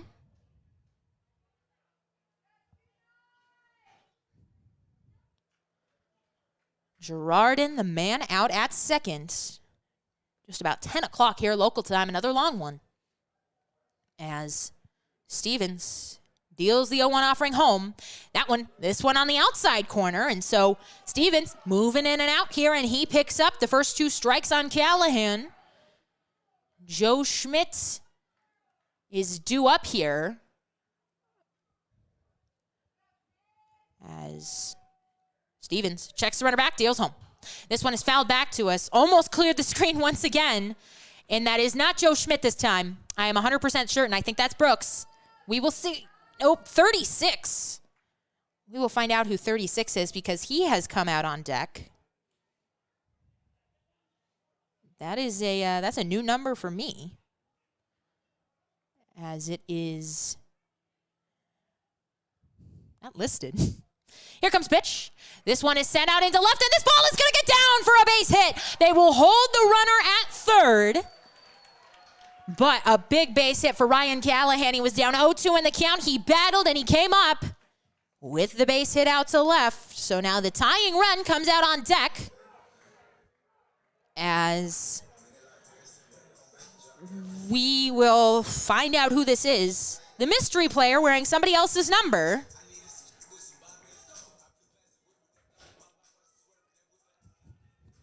We don't know who it is. PA hasn't announced it. Can you go ask?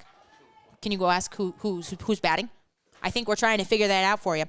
As our mystery man digs in here with runners at the corners, and he will look at a ball outside, 1-0 the count. Yeah, they're trying to figure that out as well. We're walking down to the dugout, trying to figure out. If that's your son, you let us know. As here comes the 1-0 offering to him. It's on its way, and that one will also miss off the plate for a ball, and so it'll be a 2-0 count to our mystery man who is hitting in place of Joe Schmidt. Might be Hank Dunn wearing a different number? Because I'm looking at our roster here, and there's only a number of guys it could be. Is that one? It'll miss inside once again. So 3-0 the count. Girardin, the man at third. Callahan at first. One down here in the bottom of the 9th inning. As Stevens comes set, now deals home. It is a strike right down the heart of the plate. My money, it's either Brooks Browning or Hank Dunn is what my money's on. Or it's a pitcher batting, but I don't think so. Not in this situation. As here comes the pitch. 3-1 offering. That one misses outside, and our mystery man will take the walk-on down to first. As Preston Joy will come up now. And Joy, the shortstop, is 1 for 3. He has singled, grounded out, been hit by a pitch, and flied out. And he is now the game-tying run. They're still trying to figure out who it is. It is a meeting on the mound here, so it'll give us some time to reset and hopefully find out who that is.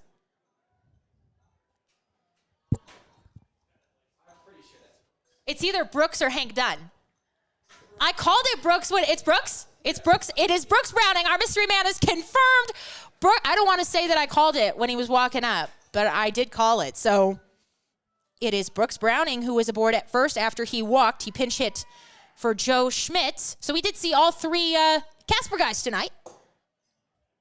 You'll love to see it. And a nice at bat by Brooks Browning gets him aboard when the Horseheads need base runners. And it will send up Preston Joy as we are going to have a pitching change here because why not? We've seen a little bit of everything in this game. So we will head to the break. We will find out who it is. We will get you his line, but don't go anywhere. Bases are loaded for the Horseheads. One down, bottom of the ninth. Preston Joy coming up.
The new pitcher for the Spuds here in the bottom of the ninth inning is Evan Massey, the left-hander out of Boise, Idaho.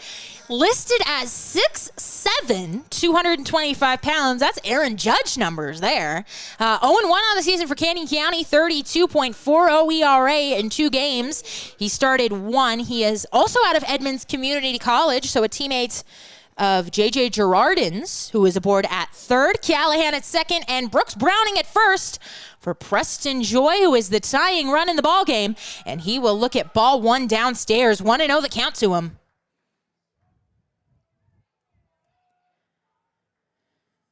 Massey has pitched in 1 2/3 innings of work, 2 strikeouts, 4 walks, and 5 hits as he deals the 1-0 offering home, and that'll catch the inside corner for a strike. 1-1 to Joy. We have, Christian Lopez has come out on deck to pinch hit. CeeLo didn't start this game. He was getting the day off. But that is exactly who you want on deck right now if you are a Horseheads fan. As here comes 1-1 offering. Game's got to get to him, though.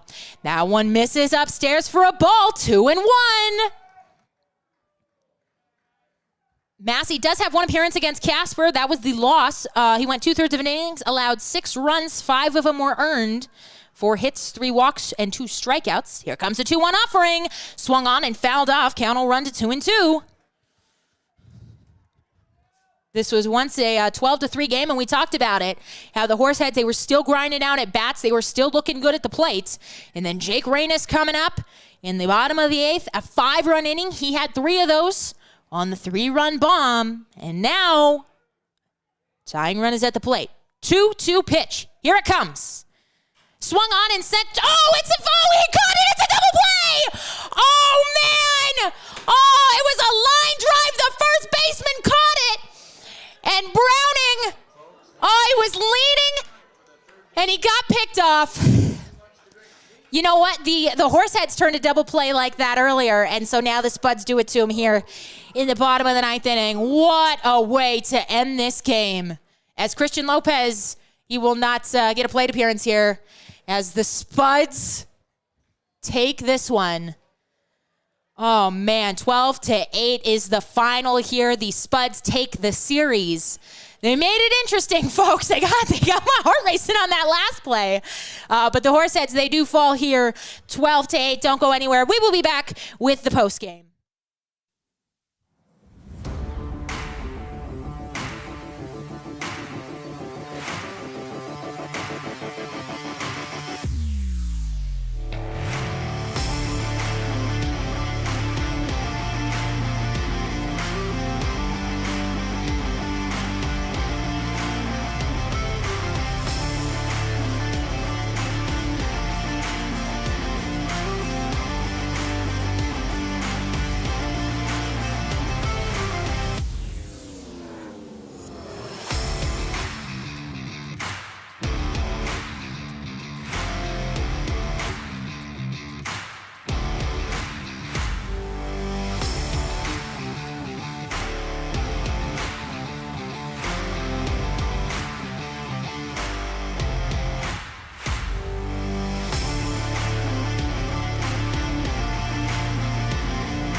Welcome back to the broadcast here. The Spuds take this one by a final of 12-8. The Spuds have now secured the win in the series by winning tonight 12-8, and then they won last night 16-9 as well. More early runs just plaguing the Horseheads here as they have had to dig themselves out of an early hole several times last night and then again here tonight. The Spuds put up 1 in the first, 1 in the second, and then 3 in the fourth off of the starter, Will Clare. He will take the loss this evening. The win will go to Jerry Grosjean. He was excellent tonight. A well-deserved win for him, certainly, as the Spuds, I'm being told this is their first 2-game winning streak, so congratulations to them. It was a hard-fought game, and the Horseheads certainly made it interesting there at the end in what was once a 12-3 game. Casper getting 5 runs in the bottom of the 8th inning, 3 of them on the bat of a big 3-run bomb by Jake Reynes. But ultimately just not enough. The Horseheads falling, dropping game 2 of this series to the Spuds 12-8 in just about 3.5 hours here.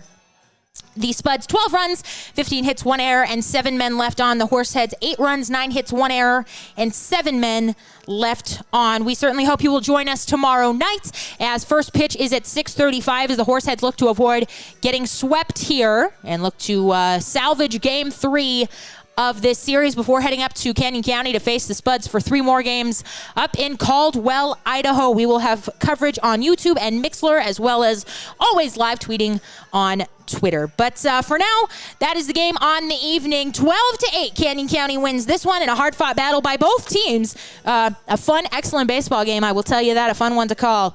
But the Horseheads just, unfortunately, not enough tonight, on the wrong side of things. And we'll send it off. We'll send it off on that. We hope to see you back here tomorrow night. 6:35, first pitch. Hannah Martin signing off. Good night, everybody.